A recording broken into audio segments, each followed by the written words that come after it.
Hello everyone. तो भाई हम आज स्टार्ट करने वाले हैं अपनी पहली क्लास बेसिक मैथमेटिक्स की, है ना। और बेसिक मैथमेटिक्स पढ़ने से पहले मैं तुम्हें इंट्रोडक्शन टू फिज़िक्स के बारे में कुछ बता देना चाह रहा हूँ। फिज़िक्स के बारे में जो हम रियल लाइफ में देखते हैं, सुनते हैं, ठीक है ना। उसके क्या एप्लीकेशंस हैं, कहाँ कहाँ हम उन चीज़ों को देखते हैं। तो अगर हम पहले उन चीज़ों के बारे में देख लेंगे तो शायद हमारा ज़्यादा इंटरेस्ट होगा फिज़िक्स पढ़ने में, ठीक है। तो इंट्रोडक्शन टू फिजिक्स में हम जो अभी यहाँ पे देखेंगे उसमें हम क्या क्या कैरिकुलम फॉलो करने वाले हैं, कौन कौन से टॉपिक्स होते हैं, 11th में क्या क्या टॉपिक्स हैं फिजिक्स में, 12th में क्या क्या टॉपिक्स हैं, ठीक है। और किस किस पार्ट में उनको डिवाइड कर रखा है और उनके एप्लीकेशंस रियल लाइफ में या फिर मूवीज़ वगैरह में, मूवीज़ के कुछ सीन्स वगैरह में तुम्हें कहाँ देखने को मिलते हैं, उसके ऊपर डिस्कस करेंगे और फिर अपन स्टार्ट करेंगे अपना बेसिक मैथमेटिक्स का पहला टॉपिक, ठीक है। तो अगर मैं इंट्रोडक्शन टू फिजिक्स में पहली बात करूं तो 11th क्लास और 12th क्लास को मेजरली तीन तीन पार्ट में ब्रेक किया जा सकता है। 11th क्लास को अगर मैं ब्रेक करूं तो सबसे पहला पार्ट होगा अपना मैकेनिक्स, बेसिक मैथ्स के बाद में वेक्टर पढ़ेंगे। वेक्टर खुद एक बेसिक मैथ्स का पार्ट है क्योंकि वेक्टर कोई फिजिक्स का टॉपिक नहीं है, वो मैथमेटिक्स का है। बट हाँ, फिजिक्स पढ़ने के लिए हमें मैथ्स आनी ज़रूरी है, इसीलिए बोला जाता है mathematics is language of physics, है ना। कि अगर तुम्हें फिजिक्स पढ़नी है तो मैथमेटिक्स थोड़ी बहुत आनी चाहिए, और वो बेसिक मैथ्स कितनी आनी चाहिए उसके बारे में डिस्कस करेंगे। और उसके हर एक टॉपिक जितना हमें मैथ्स फिजिक्स पढ़ने से पहले हमें आना चाहिए वो पूरा पढ़ाऊँगा, और फिर उसके बाद में अपन प्रॉपर तरीके से मैकेनिक्स 11th का पहला टॉपिक जो है वो स्टार्ट करेंगे, ठीक है। तो तीन पार्ट में ब्रेक करा जा सकता है मैकेनिक्स, जिसमें मोशन और फोर्सेस के बारे में पढ़ते हैं अपन। Oscillations and waves second part में ब्रेक किया जा सकता है। थर्ड पार्ट है हीट एंड थर्मोडाइनमिक्स। ये थर्मोडाइनमिक्स वाला थोड़ा पोर्शन तुम्हारा केमिस्ट्री के साथ में भी कॉमन है, वहाँ पे भी तुम ये थर्मोडाइनमिक्स केटीजी वगैरह टॉपिक्स पढ़ते हो। तो वो थर्ड पार्ट है। 11th के तीन पार्ट है, पहले मैकेनिक्स आएगा, फिर ओसिलेशन वेव, और फिर अपन पढ़ेंगे हीट एंड थर्मोडाइनमिक्स, ठीक है। 12th क्लास की अगर बात करें तो 12th क्लास को भी मेजरली फिर से तीन पार्ट में ब्रेक किया जा सकता है। पहला उसमें जो पार्ट आएगा वो इलेक्ट्रोमैग्नेटिज्म आएगा। इलेक्ट्रोमैग्नेटिज्म में जैसे इलेक्ट्रिक चार्जेस के बारे में, करंट, मैग्नेटिक फील्ड वगैरह के बारे में पढ़ेंगे। ऑप्टिक्स में तो तुम्हें पता ही है, optics, ray optics, wave optics, जिसमें लाइट के बारे में पढ़ेंगे, उसके जो फिनोमिना होते हैं, हम उन जो एज ए वेव जिस तरीके से वो प्रोपिगेट करती है वो वेव ऑप्टिक्स में पढ़ेंगे। उससे पहले अगर जो लीनियर मोशन हम कंसिडर करते हैं कि स्ट्रेट लाइन लाइट एक स्ट्रेट लाइन में ट्रेवल करती है, वो रे ऑप्टिक्स बन जाता है, ज्योमेट्रिकल ऑप्टिक्स जिसको बोलते हैं, तो वो ऑप्टिक्स में पढ़ेंगे। उसके बाद में जो मॉडर्न फिजिक्स है, मॉडर्न फिजिक्स का भी कुछ पार्ट केमिस्ट्री के साथ में क्लैश करता है, या फिर बोलो केमिस्ट्री के साथ में मैच करता है। वो तुम दो जगह पढ़ते हो, जैसे एटॉमिक स्ट्रक्चर हो गया और डी ब्रोगली वेवलेंथ हो गए, फोटो इलेक्ट्रिक इफेक्ट हो गए, ये सब तुम उसमें भी पढ़ते हो। बट हाँ, हम फिजिक्स में भी पढ़ते हैं, और फिजिक्स में थोड़ा सा डिफरेंट चीज़ें होती हैं, कुछ एक्स्ट्रा चीज़ें होती हैं, वो डिटेल में हम करेंगे। 11th का तो इसी फ्लो में चलेगा। 12th का डिपेंडिंग ऑन, क्योंकि हम इसी साल कवर कर रहे हैं, हो सकता है हम ऑप्टिक्स पहले करें और इलेक्ट्रोमैग्नेटिज्म बाद में करें। बट ऐसा ना हो, इसीलिए मैंने तुम्हें बताया था ओरिएंटेशन सेशन में कि हम मैकेनिक्स के कुछ टॉपिक्स जैसे काइनेमेटिक्स, एनएलएम तक हम करने के बाद में, और फिर हम 12th स्टार्ट करेंगे, ताकि तुम्हें बेसिक्स ऑफ फिजिक्स अंडरस्टैंड करने की जो है कैपेबिलिटी डेवलप हो जाए। और फिर उसके बाद में 12th हम स्टार्ट करेंगे, और उसमें अगर मुझे सही लगा कि तुम तैयार हो तुम्हारे रिस्पॉन्स से, तो हम इलेक्ट्रोमैग्नेटिज्म से स्टार्ट कर लेंगे, अदरवाइज ऑप्टिक्स से स्टार्ट करेंगे, जो कि इंडिपेंडेंट है। 11th की कोई चीज़ें उसमें काम में नहीं आती हैं। उसमें वेव ऑप्टिक्स में ज़रूर वेव्स काम में आता है। और मॉडर्न फिजिक्स में देखें तो मॉडर्न फिजिक्स का तो बिल्कुल अलग ही है, उसमें तो वैसे कोई क्लास नहीं है। तो या फिर हम 12th का मॉडर्न फिजिक्स पहले स्टार्ट कर लेंगे। जो भी होगा अपडेट तुम्हें टेलीग्राम पे मिल जाएगा। टेलीग्राम तुम्हें पता है, टेलीग्राम @फिजिक्स माफिया के नाम से तुम्हें सर्च करना है, @फिजिक्स माफिया। तुम्हें टेलीग्राम पे चैनल मिलेगा, वो ज्वाइन कर लेना। और जो अपना फ्री डाउट ग्रुप है ना, वो भी ज्वाइन कर सकते हो तुम। उसमें फ्री डाउट्स चलते हैं, बाकी जो बच्चे ऑलरेडी एडेड हैं वो डेली अपने डाउट पोस्ट करते हैं, मुझसे भी डायरेक्ट डिस्कस करते हैं। और मैं बता दूं तुम्हें कि जैसे ये क्लास तुम्हारी एंड होगी, है ना, 8 PM से तुम्हारा प्रीमियर स्टार्ट हो चुका है। तो जब ये क्लास एंड होगी उसके बाद में जो बेसिक मैथ्स का जो मैं पोर्शन पढ़ाऊंगा वो तुम्हें पढ़ लेना है, रिवाइज कर लेना है। और क्लास के ड्यूरिंग या फिर रिवीजन में जो भी तुम्हारे डाउट्स होंगे वो 10:30 PM पे जो अपन जो डाउट ग्रुप होगा उसके अंदर, जो डाउट ग्रुप होगा उसके अंदर जो सेशन लूँगा मैं, लाइव ऑडियो सेशन लेता हूँ, ठीक है। लाइव ऑडियो सेशन में बच्चे डायरेक्टली मुझसे बात कर सकते हैं और अपने डाउट्स वगैरह डिस्कस कर सकते हैं। तो वो उस सेशन का यही पर्पज़ है कि जो डाउट्स तुम्हारे क्लास के ड्यूरिंग आए या रिवीजन में आए वो तुम डेली कवर करते चलो, ताकि तुम्हारे कोई डाउट्स पेंडिंग ना रहें। और जब तक डाउट क्लियर नहीं होंगे तब तक कोई भी चीज़ पढ़ने का कोई सेंस नहीं है ना। अगर डाउट्स क्लियर नहीं करें मतलब कि तुमने कुछ क्लियर नहीं करा, तुम्हारे डाउट्स ऐसे कैसे रहेंगे, तुमसे क्वेश्चंस नहीं निकलेंगे और फिर आगे की बहुत परेशानियां खड़ी होने वाली हैं। तो उन सब से बचने के लिए जैसे ही क्लास ख़त्म हो 10:30 पे थोड़ा टाइम मिलेगा तुम्हें, 1 घंटे आधे घंटे का, उसमें रिवाइज करो। 10:30 PM पे लाइव ऑडियो सेशन ज्वाइन करो, वहाँ पे हम बाकी के डिस्कस कर लेंगे जो भी डाउट्स होंगे, ठीक है। तो भाई ये बेसिक है 11th और 12th में पोर्शन। 11th में जो मैकेनिक्स है उसमें ये हम पढ़ेंगे, इसको वेक्टर और बेसिक मैथ्स मैकेनिक्स का कोई पार्ट नहीं है, बट हाँ बेसिक मैथमेटिक्स है, इसको इसी में इंक्लूड कर लेते हैं। फिर काइनेमेटिक्स आएगा, एनएलएम आएगा, friction, circular motion, work energy, power centre of mass, rotation, gravitation, fluid mechanics, property of solids and fluids, ठीक है। ये मैकेनिक्स का जो पार्ट होता है, ये वो टॉपिक, ये बोलें कि ये चैप्टर्स होते हैं जो मैकेनिक्स में पढ़े जाते हैं, ठीक है। दूसरा, अगर तुम्हें वेव्स एंड ऑसिलेशन में अगर मैं बताऊं तो सबसे पहले हम पढ़ेंगे एसएचएम, सिंपल हार्मोनिक मोशंस, ठीक है। फिर वेव ऑन स्ट्रिंग और साउंड वेव, ये हम ऑसिलेशन एंड वेव्स के अंदर पढ़ेंगे। उसके बाद में हीट एंड थर्मोडायनेमिक्स जो टॉपिक्स होते हैं, थर्मल एक्सपेंशन हो गया, थर्मोमेट्री, कैलोरीमेट्री, केटीजी, थर्मोडायनेमिक्स और हीट ट्रांसफर, ये हीट एंड थर्मोडायनेमिक्स के चैप्टर्स होते हैं। फिर अगर मैं 12th की अगर बात करूं तो 12th में इलेक्ट्रोमैग्नेटिज्म के अंदर सबसे पहला ही टॉपिक आता है तुम्हारा 12th का इलेक्ट्रोस्टैटिक। फिर कैपेसिटर पढ़ेंगे, फिर करंट इलेक्ट्रिसिटी पढ़ेंगे, मैग्नेटिक इफेक्ट ऑफ करंट, जैसे मैग्नेटिक फील्ड और फोर्सेस के बारे में पढ़ेंगे। फिर परमानेंट मैग्नेट्स तो सिलेबस से हट चुका है, बट कुछ क्वेश्चंस आ जाते हैं या फिर कभी भी ऐड हो जाते हैं, तो उसके लिए मैं लेक्चर्स डालूंगा, तुम देख सकते हो, है ना। अदरवाइज इग्नोर भी कर सकते हो इसको, वो हम लास्ट में डिसाइड करेंगे कि या तो सबसे लास्ट में इस टॉपिक को पढ़ा दूंगा, जिसको देखना होगा वो देख लेगा, है ना। और इलेक्ट्रोमैग्नेटिक इंडक्शन काफ़ी इंपॉर्टेंट टॉपिक होता है, बहुत सारे सवाल आते हैं यहाँ से। और अल्टरनेटिंग करंट, ये इलेक्ट्रोमैग्नेटिज्म का पार्ट होता है। ऑप्टिक्स की बात करूँ तो geometrical optics, optical instrument, wave optics, ये 3 टॉपिक होते हैं। और अगर मैं मॉडर्न फिजिक्स की बात करूँ तो उसमें हम इलेक्ट्रोमैग्नेटिक वेव्स के बारे में पढ़ेंगे, एटॉमिक स्ट्रक्चर पढ़ेंगे जो तुम केमिस्ट्री में पढ़ोगे, फोटो इलेक्ट्रिक इफेक्ट और रेडिएशन प्रेशर। रेडिएशन प्रेशर तुम केमिस्ट्री में नहीं पढ़ते हो, तो ये हम सिर्फ फिजिक्स में पढ़ेंगे। बाकी फोटो इलेक्ट्रिक इफेक्ट की काफ़ी सारी चीज़ें तुम केमिस्ट्री में पढ़ चुके होते हो 11th के अंदर ही। Atomic structure, photo electric effect, ये सब तुम 11th की केमिस्ट्री में पढ़ चुके होते हो, बट फिर भी फिजिक्स में है। और उसमें कुछ एक्स्ट्रा चीज़ें भी हैं जो हम कवर करेंगे, जो सिर्फ फिजिक्स में, केमिस्ट्री में नहीं पढ़ाई जाती हैं। ये मॉडर्न फिजिक्स का पार्ट रहेगा। उसके बाद न्यूक्लियर फिजिक्स होगा, रेडियो एक्टिविटी भी सिलेबस से हट चुका है, तो इसको भी एंड में देखेंगे हम।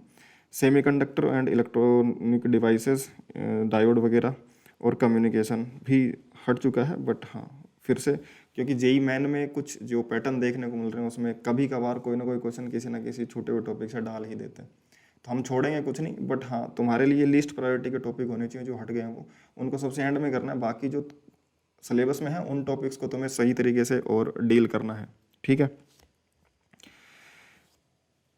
तो भाई जो मैं बात कर रहा था कि रियल लाइफ में या फिर मूवीज़ वगैरह में तुम्हें कहाँ देखने को मिलता है physics in movies, landing of super heroes.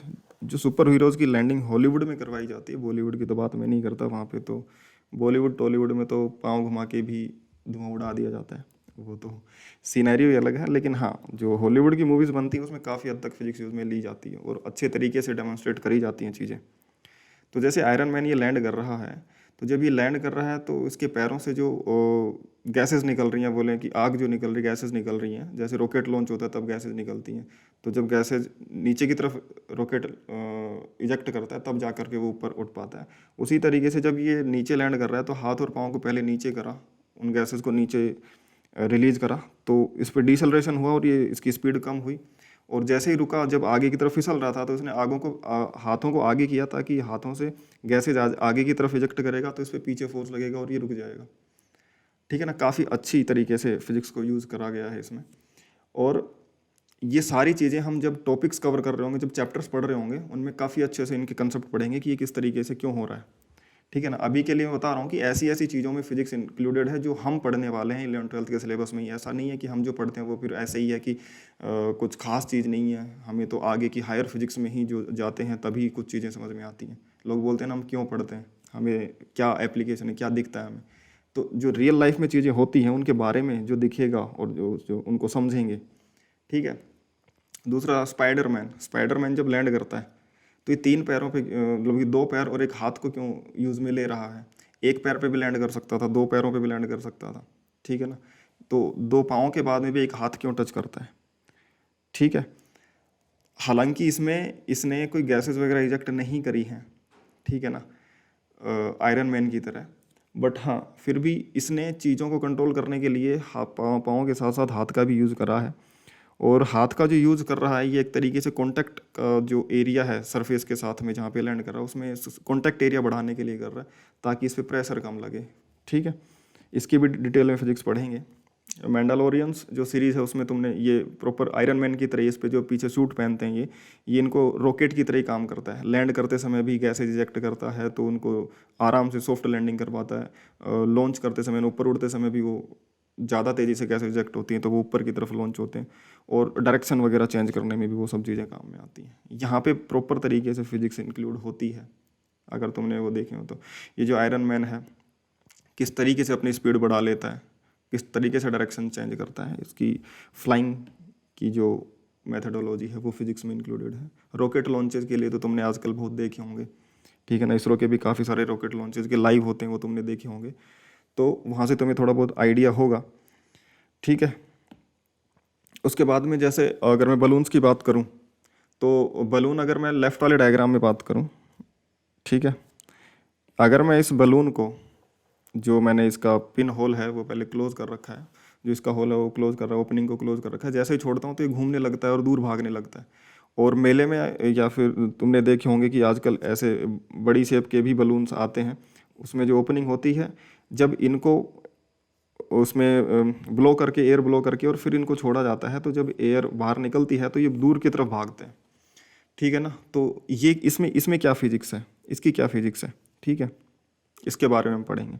दूसरी तरफ जो बलून दिखा रखा है कि इसको जब हमने छोड़ा, इसको बंद कर रखा है, इसमें से एयर लीक नहीं करेगी, तो अगर हमने इसको छोड़ा तो ऊपर उड़ जाते हैं। जैसे हीलियम जो बलून्स होते हैं उनको अगर हम छोड़ते हैं तो वो ऊपर की तरफ उड़ जाते हैं, उनमें क्या होता है, ठीक है। इस सब की फिजिक्स ये सब हम पढ़ेंगे। हम मकर संक्रांति पे जब पतंग वगैरह उड़ाते हैं, ठीक है, उसमें उसमें कौन सी फिजिक्स है, ठीक है ना। कई बार होता क्या है कि जब हवा चल रही होती है तो हम हवा की डायरेक्शन में अपने आप उस पतंग को उड़ा पाते हैं, ठीक है ना। लेकिन जब हवा नहीं चल रही होती है तो बचपन में हम क्या करते थे, हमें तो पतंग उड़ाना होता था, हवा चल नहीं रही होती थी या फिर हमसे उड़ती नहीं थी, ठीक है। तो हम क्या करते थे, पतंग को रख के दूर और रस्सी दूर तक ले जा करके और एकदम से उसको भागते थे। जब हम भागते थे तो होता क्या था, जब हम दौड़ रहे होते थे तो हमारे रेस्पेक्ट में एक तरीके से एयर पीछे जा रही है, या फिर हम पतंग को जब जो स्टैटिक एयर भी हो उसके अगेंस्ट अगर हम खींच रहे हैं तो वो एयर पार्टिकल्स उस पर धक्का देते थे जिससे वो उड़ने लग जाती थी। इसकी भी प्रॉपर फिजिक्स हम पढ़ेंगे, ठीक है ना। इन सब चीज़ों के बारे में मैं कंसेप्ट पढ़ाऊंगा, उन चीज़ों को तुम यहाँ से रिलेट कर सकते हो। ऐसा नहीं है कि मैं तुम्हें ये बता दूंगा कि देखो इसके ऊपर कोई क्वेश्चन सोल्व करवाऊंगा, क्योंकि ये रियल प्रॉब्लम्स हैं। इन रियल प्रॉब्लम्स के ऊपर बहुत सारी अदर फैक्टर भी डिपेंडेंट होते हैं, तो हम इनके कोई क्वेश्चन नहीं करेंगे कि देखो पतंग उड़ रहा है तो क्या हमें कितनी स्पीड से दौड़ना है, क्या चीज़ें हैं। लेकिन हाँ, किस तरीके से ये फिजिक्स यूज़ में हो रही होगी वो कंसेप्ट हम पूरा पढ़ेंगे, ठीक है। तो तुम्हें मज़ा आएगा कि हाँ जो चल रहा है वो कोई हवाबाजी नहीं है, जो हम रियल लाइफ में चीज़ें हो रही हैं उन्हीं के बारे में पढ़ रहे हैं, ठीक है। जब हम कैच लेते हैं, जब जो फील्डर है वो कैच लेता है तो एकदम से हाथ रोक करके पूरी एक ही जगह पे बॉल को क्यों नहीं रोक लेता। वो हमेशा जब कैच लेता है तो जैसे ही बॉल कांटेक्ट में आती है तो हाथों को पीछे लेके जाता है और धीरे धीरे बॉल को स्लो करता है। काफ़ी लोगों को इसकी फिजिक्स पता भी होगी, बट हाँ अगर नहीं भी पता है तो अगर तुम एक जगह बॉल को रोकोगे तो उसका मोमेंटम एकदम से तुम जीरो करोगे तो तुम्हारे ऊपर फोर्स बहुत ज़्यादा लगेगा, तो हाथों पे चोट वगैरह लगने का चांसेस होते हैं। अगर तुम उसका मोमेंटम धीरे धीरे जीरो करते हो तो टाइम अगर लेकर उसका मोमेंटम जीरो करते हो, force delta P by delta T, rate of change of momentum जो होता है। अब डेल्टा पी तो उतना ही होता है, जो भी एम वी मोमेंटम उसको जीरो करना है तो डेल्टा पी तो हमेशा उतना ही रहना है। अगर तुम टाइम ज़्यादा लोगे तो तुम्हारे ऊपर लगने वाला एवरेज फोर्स कम हो जाएगा, तो तुम्हें हाथ पे चोट वगैरह फील नहीं होगी। ये सब चीज़ें पढ़ेंगे हम, ठीक है ना। ये इक्वेशन के बारे में सोचना मत कि कहाँ से आ गई है एकदम से, उनके बारे में हम डिटेल में पढ़ेंगे।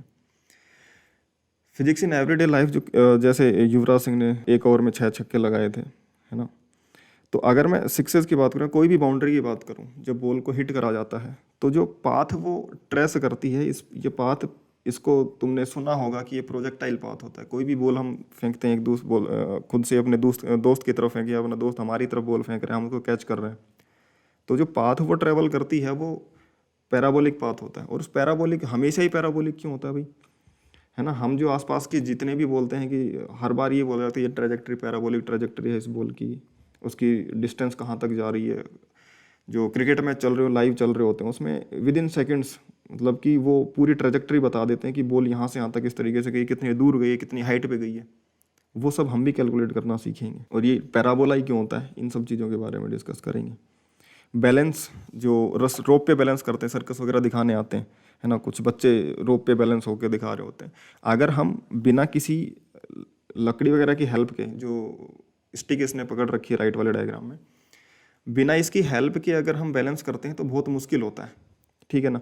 और उसके लिए भी हम, उससे बचने के लिए भी हम हमेशा जब भी एक रोप या किसी सकड़ी दीवार पे हम खड़े होते हैं और बैलेंस करना होता है तो हम हमेशा हाथों को फैला लेते हैं।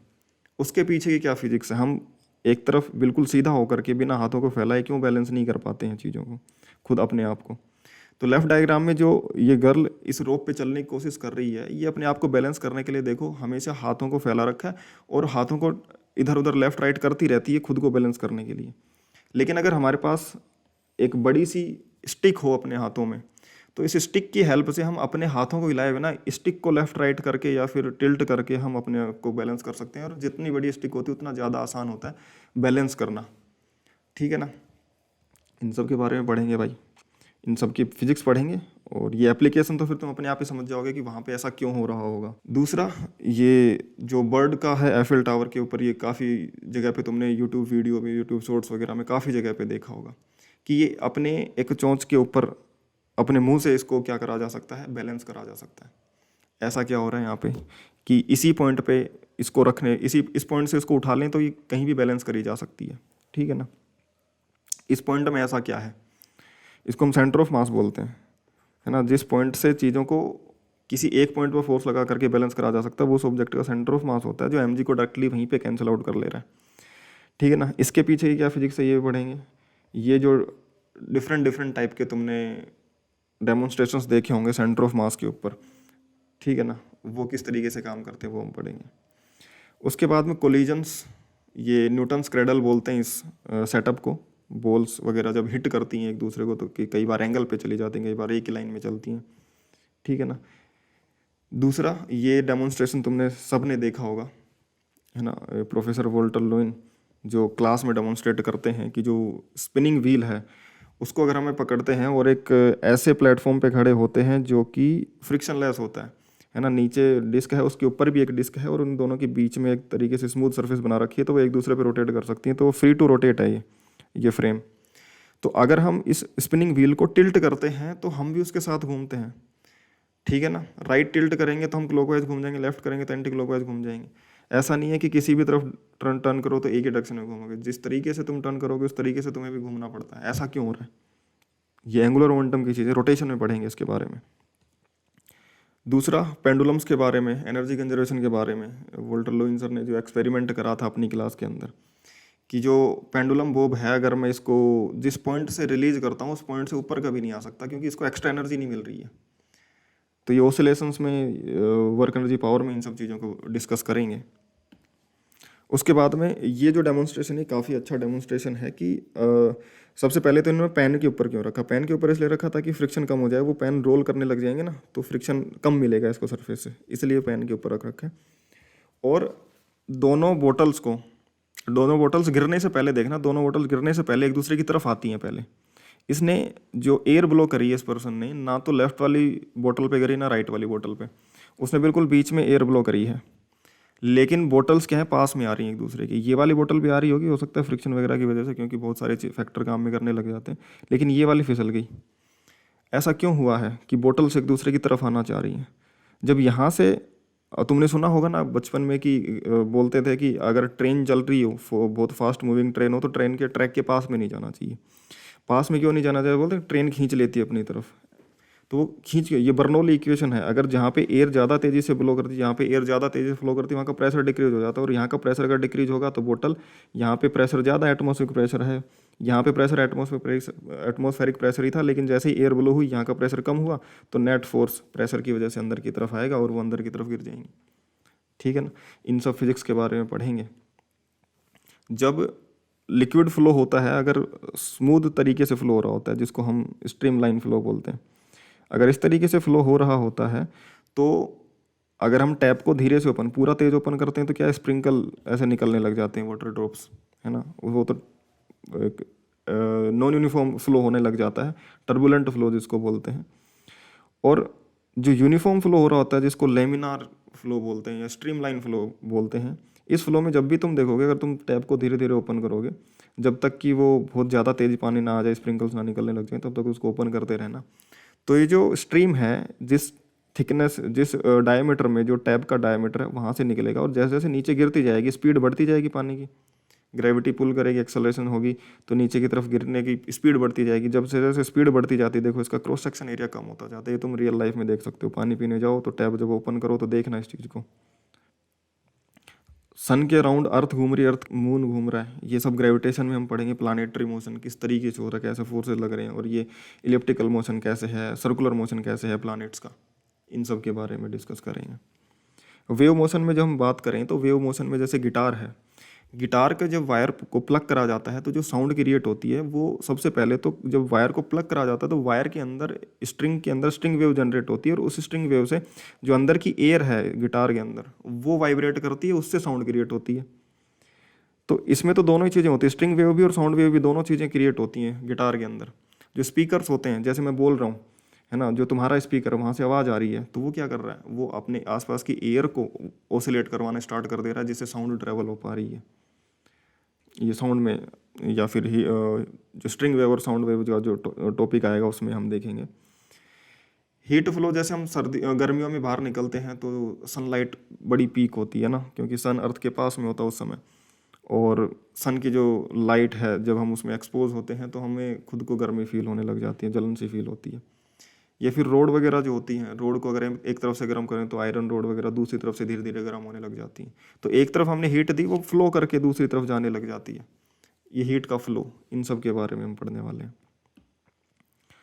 ठीक है, तो ये कुछ बेसिक्स थे जिसमें हम फिजिक्स के बारे में जो रियल लाइफ में चीज़ें हो रही हैं, ये बहुत सारे एग्जांपल लिए जा सकते हैं, मैंने सिर्फ वो जनरल एग्जांपल लिए जो तुम जनरली देख पाते हो और जिनको समझने की तुम अंडरस्टैंडिंग बचपन से थोड़ी सी डेवलप कर रखी है। बाकी बहुत सारी चीज़ें होंगी जब लेक्चर्स जब स्टार्ट कर रहे होंगे, टॉपिक्स वाइज जब चल रहे होंगे, चैप्टर वाइज जो चीज़ें ज़रूरत पड़ती हैं और जो चीज़ें हमारे रियल लाइफ में होती हैं उनको भी हम देखा करेंगे, उनके बारे में डिस्कस करेंगे। बट अभी के लिए इतना ही है, वरना वीडियो बहुत ज़्यादा स्ट्रेच हो जाएगा इन्हीं के बारे में। बाकी भाई देखो, अगर तुम्हें कंटिन्यू चीज़ें अपने हिसाब से, है ना, और लॉन्ग टर्म में अगर तुम सोचो पूरे एक साल में अगर तुम्हें चीज़ें प्रॉपर तरीके से ख़त्म करनी है, या फिर 2 साल के अंदर 11th में अगर तुम हो तो 11 12 2 साल में अगर तुम्हें तरीके से अपना सिलेबस ख़त्म करना है, तो देखो तुम्हें सेल्फ मोटिवेटेड रहना पड़ेगा, चीज़ों को खुद से मैनेज करना पड़ेगा। तो यहाँ पे जो भी तुम एग्ज़ाम दोगे, पहले एग्ज़ाम में तुम्हें पता लग जाएगा कि यार हाँ 90% स्कोर करना कितनी बड़ी बात होती है। जो भी तुम टेस्ट वगैरह, कोचिंग वगैरह के टेस्ट वगैरह दोगे, या फिर ऑनलाइन तुम टेस्ट वगैरह सीरीज़ वगैरह लोगे, तो उसमें तुम्हें फील होगा कि यार जो 9th-10th में तुमने 90% स्कोर करे हैं, 95% स्कोर करे हैं, उसके कंपैरिजन में अब स्कोर करना कितना मुश्किल है। क्योंकि उस समय सिर्फ तुम्हें इन्फॉर्मेशन जो दी जाती थी, तुम उतना पढ़ करके सिमिलर टाइप के क्वेश्चन जो तुम क्लास में करते थे, सेम टाइप का क्वेश्चन आ जाता था। नीट में फिर भी ऐसा है कि तुम्हें जो यहाँ पे क्लास में जो लेक्चर्स में मैं क्वेश्चंस कराऊंगा, मैक्सिमम टाइप के क्वेश्चंस वहीं कवर हो जाएंगे। तो नीट में तो फिर भी वही आ जाएंगे, क्योंकि वहाँ पे तो 60 मिनट में 45 क्वेश्चंस करने होते हैं। तो वहाँ पे नई बहुत अलग वैरायटी के क्वेश्चन बहुत 2-4 होते हैं मुश्किल से। बाकी रिपीटेटिव क्वेश्चंस होते हैं, बट उनमें भी इतनी प्रैक्टिस चाहिए होती है, क्योंकि सिलेबस वास्ट है। तुम्हें जब तक प्रैक्टिस अच्छे से नहीं करोगे वो चीज़ें नहीं हो पाएंगी। ठीक है ना। तो तुम्हारे चाहने से कि what do you want get, तुम्हारे चाहने से तुम्हें चीज़ें नहीं मिलेंगी। You don't get what you want, you get what you deserve. जब तक तुम उस चीज़ को डिज़र्व नहीं करने लग जाओगे, डिज़र्व करने का मतलब है कि तुम इतने काबिल बन जाओगे वो चीज़ तुम्हें मिल जाए, तुम्हारे चाहने से वो चीज़ तुम्हें मिल नहीं पाएगी। तो ये चाहने के बजाय उसको डिज़र्व करना स्टार्ट करो। डिज़र्व करोगे जब तुम मेहनत करोगे, अच्छे से सिलेबस कंप्लीट करोगे, अच्छे से नोट्स बनाओगे, अच्छे से नोट्स रिवाइज करोगे, क्वेश्चंस प्रैक्टिस करोगे, टेस्ट वगैरह दोगे टाइमली, तब जा कर के चीज़ें होंगी और तुम एक डिजर्विंग कैंडिडेट बनोगे। तब जाके तुम्हें मेडिकल सीट या फिर इंजीनियरिंग कॉलेज में अच्छी सीट मिलेगी, आईआईटी वगैरह में। ठीक है, तो भाई अब स्टार्ट करते हैं ना। बेसिक मैथमेटिक्स का जो पहला टॉपिक होगा हमारा, वो स्टार्ट करते हैं। और कोर्स का फ्लो हम स्टार्ट कर रहे हैं, अभी से समझ लो कि हमारा कोर्स स्टार्ट हो रहा है। विद इन 1 ईयर हम पूरा सिलेबस करने वाले हैं 11th और 12th का। MWF को मैंने बताया था ओरिएंटेशन सेशन में जो थे, अगर नहीं देखा है तो मैं डिस्क्रिप्शन में लिंक डाल दूंगा, वो ओरिएंटेशन सेशन देख लेना, उसमें डिटेल से बताया कि कोर्स की क्या फ्लो चलने वाला है। तो जो आज अपनी फर्स्ट क्लास है, ठीक है, डिस्क्रिप्शन में मैं लिंक दे दूंगा ओरिएंटेशन सेशन की, उसमें देख लेना तुम। एक तरीके से ऐसा है कि सारी चीज़ें वहाँ पे तुम्हें सारी चीज़ें वैसे भी डिटेल में मैंने तुम्हें बता रखी हैं। ठीक है भाई, है ना। तो टॉपिक स्टार्ट करते हैं, बेसिक मैथमेटिक्स। बेसिक मैथमेटिक्स में हम क्या फ्लो रखने वाले हैं उसके बारे में डिस्कस कर लेते हैं। बेसिक मैथमेटिक्स में सबसे पहले जो हम पढ़ेंगे वो हम पढ़ेंगे कोऑर्डिनेट ज्योमेट्री के, अलजेब्रा, क्वाड्रेटिक इक्वेशन अलजेब्रा के अंदर। तो ये दोनों टॉपिक्स तो अभी हम इसी लेक्चर में कवर करने वाले हैं, ठीक है ना। उसके बाद में जो ट्रिग्नोमेट्री है वो पढ़ेंगे। APGP वगैरह तुमने 10th में होती थी पहले, तो अभी भी हैं कि नहीं मुझे पता नहीं है। GP तो शायद हट गई है, AP बची होगी तो ये दोनों एक लेक्चर में हम कंप्लीट कर लेंगे। उसके बाद में लॉगरिथम वगैरह और बाइनोमियल अप्रोक्सीमेशन, एक्सप्रेशन से जो अप्रोक्सीमेशन हम लिखते हैं, वो सब चीज़ें एक लेक्चर में कर लेंगे। उसके बाद में जो कैलकुलस आएगा उसमें डिफरेंशिएशन एक लेक्चर लगेगा, मैक्सिमम मिनिमा का एक लेक्चर लगेगा, इंटीग्रेशन का एक लेक्चर लगेगा। एक से ज़्यादा भी लग सकते हैं क्योंकि चीज़ें डिटेल में करेंगे, तुम्हें कहीं से किसी और चीज़ की ज़रूरत नहीं पड़ेगी अगर तुम पूरे तरीके से कोर्स को फॉलो करोगे तो, ठीक है ना। तो एक से ज़्यादा लेक्चर भी लग सकते हैं इनमें क्योंकि हम डिटेल में करेंगे। और लास्ट में हम पढ़ेंगे polar coordinates. Polar coordinates NEET वालों के लिए बिल्कुल भी रिकमेंडेड नहीं है, सिर्फ JEE वाले इसको कर लेंगे लास्ट क्लास को।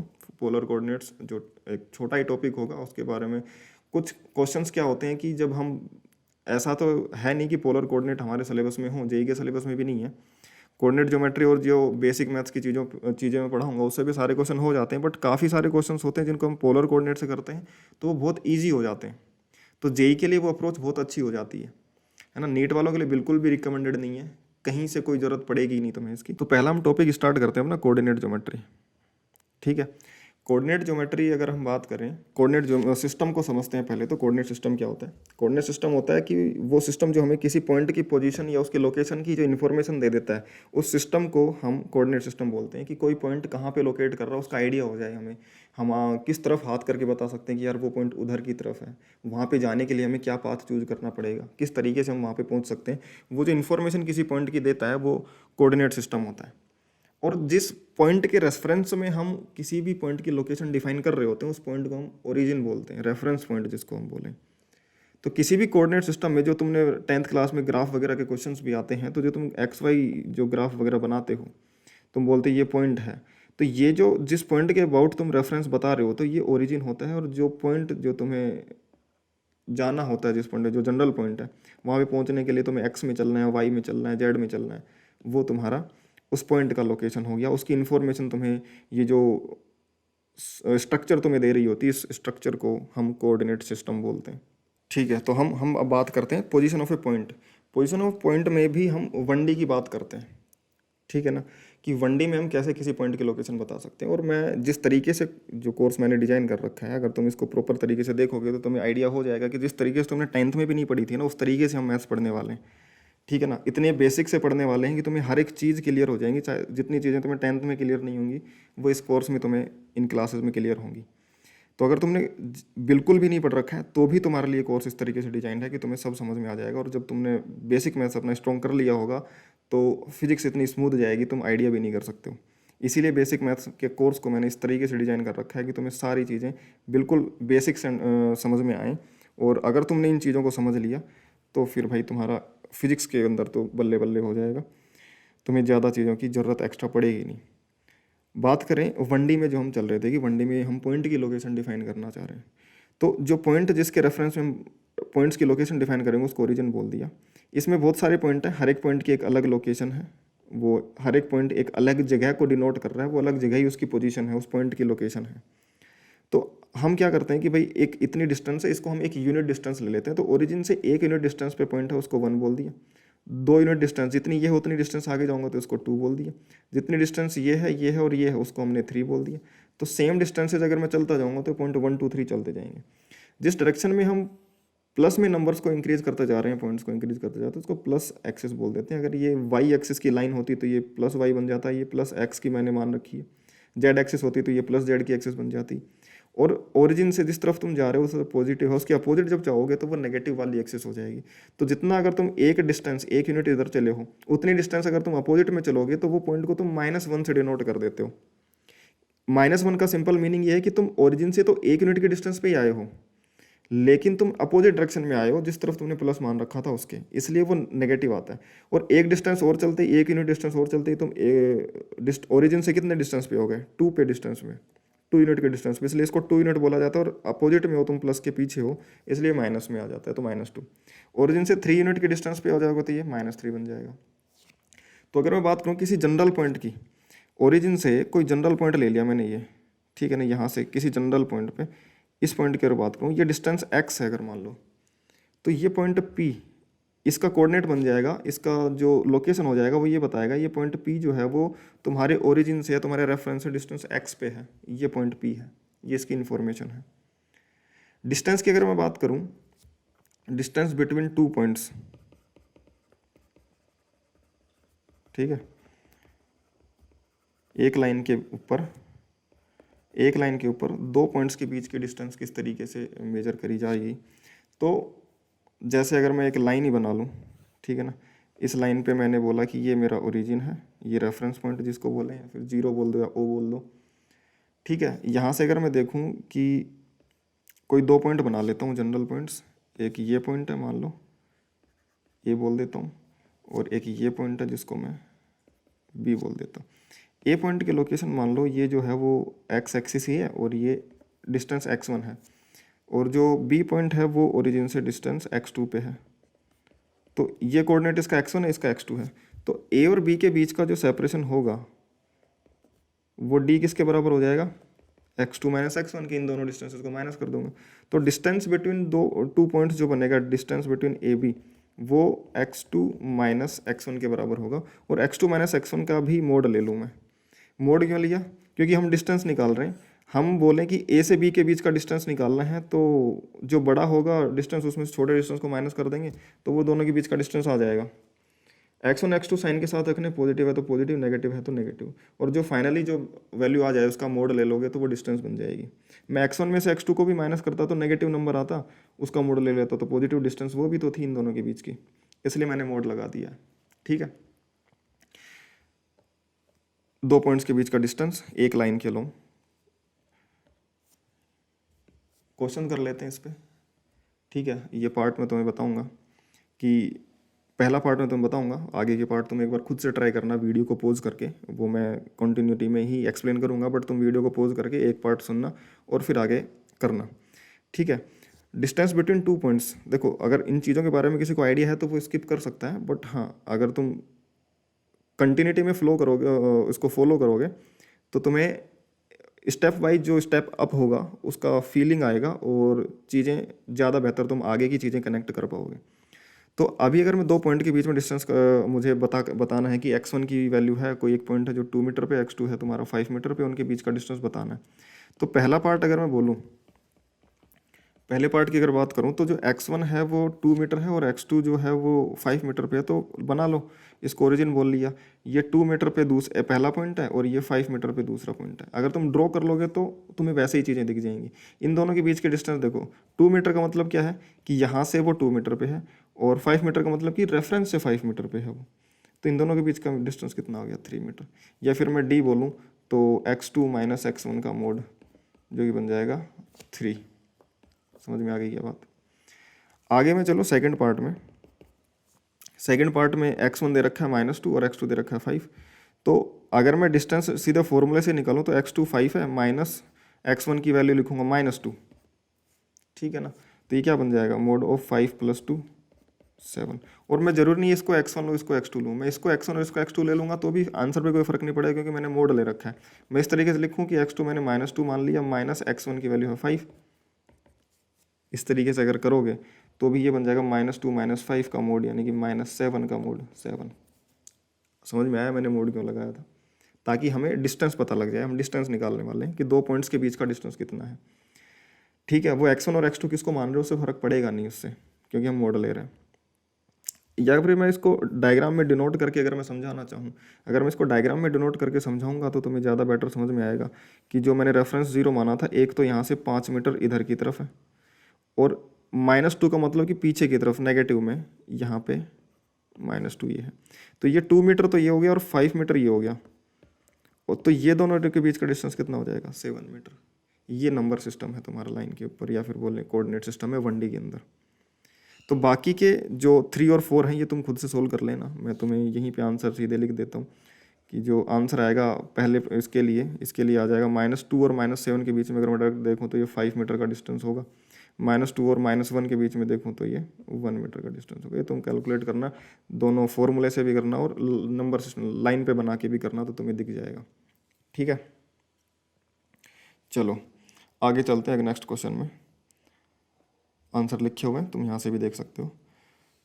2D के अंदर किस तरीके से हम बात करें कि हम किसी पॉइंट की लोकेशन डिफाइन कर रहे हैं, तो 2D में जैसे एक्स एक्सिस हमने ले ली थी तो ये 1D था, अकेले वाई एक्सिस में कोई पॉइंट्स होते वाई एक्सिस के अलोंग तो वो 2D होता, सॉरी 1D वाई एक्सिस का होता।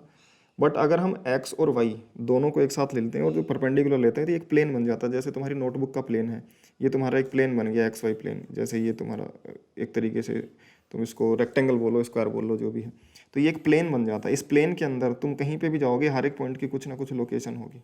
इस लोकेशन को हम किसी रेफरेंस पॉइंट के रेस्पेक्ट में डिनोट करते हैं। हमने एक पॉइंट जो एक्स और वाई एक्सिस का इंटरसेक्शन पॉइंट था उसको बोल दिया ओरिजिन। समझ में आ गई बात, ओरिजिन पॉइंट बोल दिया। इसके कोऑर्डिनेट एक्स भी 0 वाई भी 0। हम कोऑर्डिनेट हमेशा जब भी लिखेंगे एक्स कोमा वाई वाले में, तो एक्स का कोऑर्डिनेट पहले लिखेंगे, वाई का कोऑर्डिनेट बाद में लिखेंगे। जब भी तुम्हें लिखा हुआ दिखे कुछ भी, जैसे 1,2, तो मतलब ये एक्स का वैल्यू है, ये वाई का वैल्यू है। अब इनका मीनिंग क्या है, तो कोई जनरल पॉइंट है जो एक्स कोमा वाई है, तो पहले एक्स में एक्स कोऑर्डिनेट है, वाई में वाई कोऑर्डिनेट है। तो एक्स में एक्स कोऑर्डिनेट होने का मतलब क्या है कि ओरिजिन से एक्स डायरेक्शन में तुम एक्स की डिस्टेंस चल चुके हो, यानी कि यहाँ से अगर तुम जाओगे तो तुम एक्स डिस्टेंस चल चुके हो। और फिर वाई में वाई कोऑर्डिनेट होने का मतलब क्या है कि ओरिजिन से वाई तुम यहाँ पे बोलो, चाहे वाई के पैरेलल तुम यहाँ पे बोलो। मैं इसी लाइन को अगर मैं यहाँ पे पेस्ट करूँ, तो अगर ये वाई है तो ये भी वाई है, और ये एक्स है तो मैं इसके पैरेलल अगर मैं जाना चाहूँगा तो ये भी तो दोस्तों एक्स ही बनेगा ना। समझ में आ रही बात। जो भी चीज़ नहीं समझ में आ रही वो एक बार के लिए उसको बैक करके दोबारा से समझ लेना। मैं थोड़ा स्पीड में रखूँगा पेस, ताकि जल्दी से अपना लेक्चर कंप्लीट हो जाए। और लिखने का टाइम हो सकता है तुम्हें कम मिल रहा हो, तो वीडियो को पॉज कर करके तुम लिखते रहना, ठीक है ना। मैं लिखने का टाइम दूंगा तो वो तुम्हारे लिए भी टाइम का एक तरीके से वीडियो ज़बरदस्ती स्ट्रेच हो जाएगी। तुम्हें लिखना हो वहाँ पे तुम वीडियो को पॉज करो और लिख लो। अब अच्छे से नोट्स बनाने हैं तुम्हें, है ना, प्रॉपर तरीके से नोट्स बनाते हुए चलना है। ऐसा नहीं है कि फिजिक्स में शॉर्ट नोट्स तुम्हारे ज़्यादा काम नहीं आएंगे जितने तुम्हारे प्रॉपर क्लास नोट्स काम में आएंगे। रिवीजन के समय भी क्लास नोट्स ही काम में आते हैं, शॉर्ट नोट्स का कोई ज़्यादा खास रोल होता नहीं है फिजिक्स के अंदर। तो ये पॉइंट है। इस पॉइंट पे पहुंचने के लिए तुम्हें एक्स की डायरेक्शन में एक्स चलना है और वाई की डायरेक्शन में वाई चलना है। अब तुम्हारे पास यही तरीका नहीं है कि तुम एक्स में पहले एक्स चलो, वाई में वाई चलो, या फिर वाई में पहले वाई चलो फिर एक्स के डायरेक्शन में एक्स चलो। तुम्हारे पास बहुत सारे तरीके हैं कि तुम पहले इतना डिस्टेंस एक्स में चलो, फिर यहाँ पे ऐसे पहुँच जाओ, फिर यहाँ पे जाओ ऐसे। तो टोटल तुम्हें एक्चुअली यहाँ पे पहुँचने के लिए तुम बहुत सारे पाथ कवर कर सकते हो, लेकिन टोटल तुम्हारे एक्स का डिस्टेंस ये वाला और ये वाला अगर मैं मेजर करूँ तो ये वाली डिस्टेंस, ये वाली डिस्टेंस और ये वाली, तीनों एक्स की जो डिस्टेंस है ये और ये मिला के एक्स के बराबर ही होगी। तो तुम्हें टोटल एक्स में एक्स चलना है, वाई में टोटल तुम्हें वाई डिस्टेंस चलना है, तो तुम उस पॉइंट पी पे पहुंच जाओगे जिसके कोऑर्डिनेट एक्स को वाई है। समझ में आ गई क्या बात। तुम ऊपर जा करके भी नीचे आ सकते हो, टोटल वाई में तुम्हें वाई ही चलना है फिर, ठीक है, उस पॉइंट पी पे पहुँचने के लिए। तो एक्स कोमा वाई तुम्हें बताना है कि एक्स में तुम्हें एक्स चलना है, वाई डायरेक्शन में तुम्हें वाई की डिस्टेंस चलनी है, तब जाके तुम उस पॉइंट पे पहुंचोगे। ये उसका मीनिंग है। समझ में आ गई क्या बात। ये तुम्हारे कोऑर्डिनेट 2D का मीनिंग है।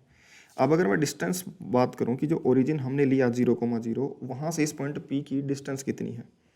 अगर मैं बात करूं डिस्टेंस ऑफ पॉइंट P जिसके coordinate x comma y from origin से इसकी क्या डिस्टेंस है, उसके लिए डिस्टेंस D मैं लिखूंगा, डिस्टेंस D OP के बराबर है। इस ट्राइंगल में अगर मैं बात करूं, जो ट्राइंगल मैं इसको ए पॉइंट बोल देता हूं, तो ट्राइंगल OAP में अगर मैं बात करूं तो ये एक्स चला और ये वाई चला, और एक्स और वाई दोनों जो कोऑर्डिनेट्स एक्सेस हैं ये 90 डिग्री पे हमने ले रखे हैं, तो ये वाला एंगल भी 90 डिग्री होगा। इस 90 डिग्री एंगल में अगर मैं देखूं तो जो OP है वो हाइपोटेनियस बनेगा, ठीक है ना। हाइपोटेनियस बनेगा तो जो ओ पी होगा उसका स्क्वायर बनेगा ओ ए का स्क्वायर प्लस ए पी का स्क्वायर। तो जो डिस्टेंस का स्क्वायर बनेगा वो x square plus y square बनेगा, यानी कि डिस्टेंस डी जो बनेगी वो square root of x square plus y square बनेगी। तो कोई भी पॉइंट जो जिसके कोऑर्डिनेट एक्स कोमा वाई हैं उसकी ओरिजिन से distance square root of x square plus y square बनती है। समझ में आ गई क्या बात? ओरिजिन से क्या डिस्टेंस होगी उसकी? Square root of x square plus y square, ठीक है। उसके बाद में अगर हम बात करें distance between two general points, अगर मैं बात करूं कि ये तो ओरिजिन फिक्स पॉइंट था और तुम्हारा कोई कोऑर्डिनेट एक्स कोमा वाई था, ओरिजिन से उस पॉइंट की डिस्टेंस है। लेकिन कोई जनरल पॉइंट में बात करूं जिनके बीच की कोई x1 y1 एक पॉइंट है, x2 y2 दूसरा पॉइंट है, उनके बीच की डिस्टेंस अगर मुझे निकालनी हो तो मैं कैसे निकालूं, उसके बारे में अगर हम समझें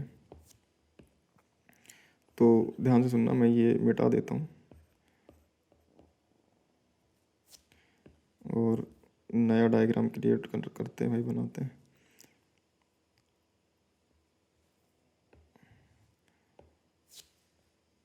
पहले बता देता हूँ क्या पढ़ रहे हैं हम। Distance between two general points, ठीक है। टू जनरल पॉइंट्स कोई भी जो हम x1 y1 और x2 y2 लेंगे उनके बीच का जो डिस्टेंस होगा वो किस तरीके से कैलकुलेट करेंगे, हम उसके बारे में पढ़ना चाह रहे हैं। ओरिजिन से डिस्टेंस किसी x, y की जो बनेगी वो square root of x square plus y square बनेगी। तो ये कोई जनरल मैंने बोल दिया, ये लाइन है, इसके ऊपर ये एक पॉइंट है ए, ये पॉइंट है बी।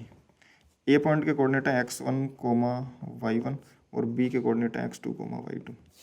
अब इन दोनों के बीच में डिस्टेंस क्या है? x1, y1 का मतलब क्या है कि इस पॉइंट के लिए तुम x में जो ये कोऑर्डिनेट होगा ये तुम्हारा x1 है और ये जो कोऑर्डिनेट होगा तुम्हारा ये कितना है, ये y1 है। यानी कि तुम इस पॉइंट पे पहुंचने के लिए x में x1 चल चुके हो, y में y1 चल चुके हो। बी पॉइंट के लिए मैं बात करूंगा तो बी पॉइंट के लिए x कोऑर्डिनेट जो होगा वो x2 है, यानी कि तुम ओरिजिन से x2 डिस्टेंस आओगे तब जा करके तुम बी पॉइंट पे पहुंच पाओगे और वापस से y में तुम्हें y2 तक जाना पड़ेगा। अगर मैं बात करूं ये वाली डिस्टेंस, अगर मैं देखूं ये हॉरिजॉन्टल लाइन बना दी मैंने x एक्सिस के पैरेलल और ये वाली y एक्सिस के पैरेलल ये वाली डिस्टेंस है। ये मैंने क्यों किया? क्योंकि इसका मुझे फ़ायदा है कि x एक्सिस के अलोंग और y एक्सिस के अलोंग अगर मैं लाइन बनाऊंगा तो ये 90 डिग्री का एंगल बनेगा जैसा x और y एक्सिस के बीच में होता है। अगर मैं बोलूँ कि यहाँ से y एक्सिस के अलोंग ये y1 डिस्टेंस है और ये y2 डिस्टेंस है, तो ये वाली जो डिस्टेंस होगी ये दोस्तों y2 माइनस y1 लिखी जा सकती है। और x एक्सिस के अलोंग अगर ये x1 डिस्टेंस है और ये x2 डिस्टेंस है तो इन दोनों के बीच की ये जो डिस्टेंस होगी उसको मैं x2 माइनस x1 लिख सकता हूँ।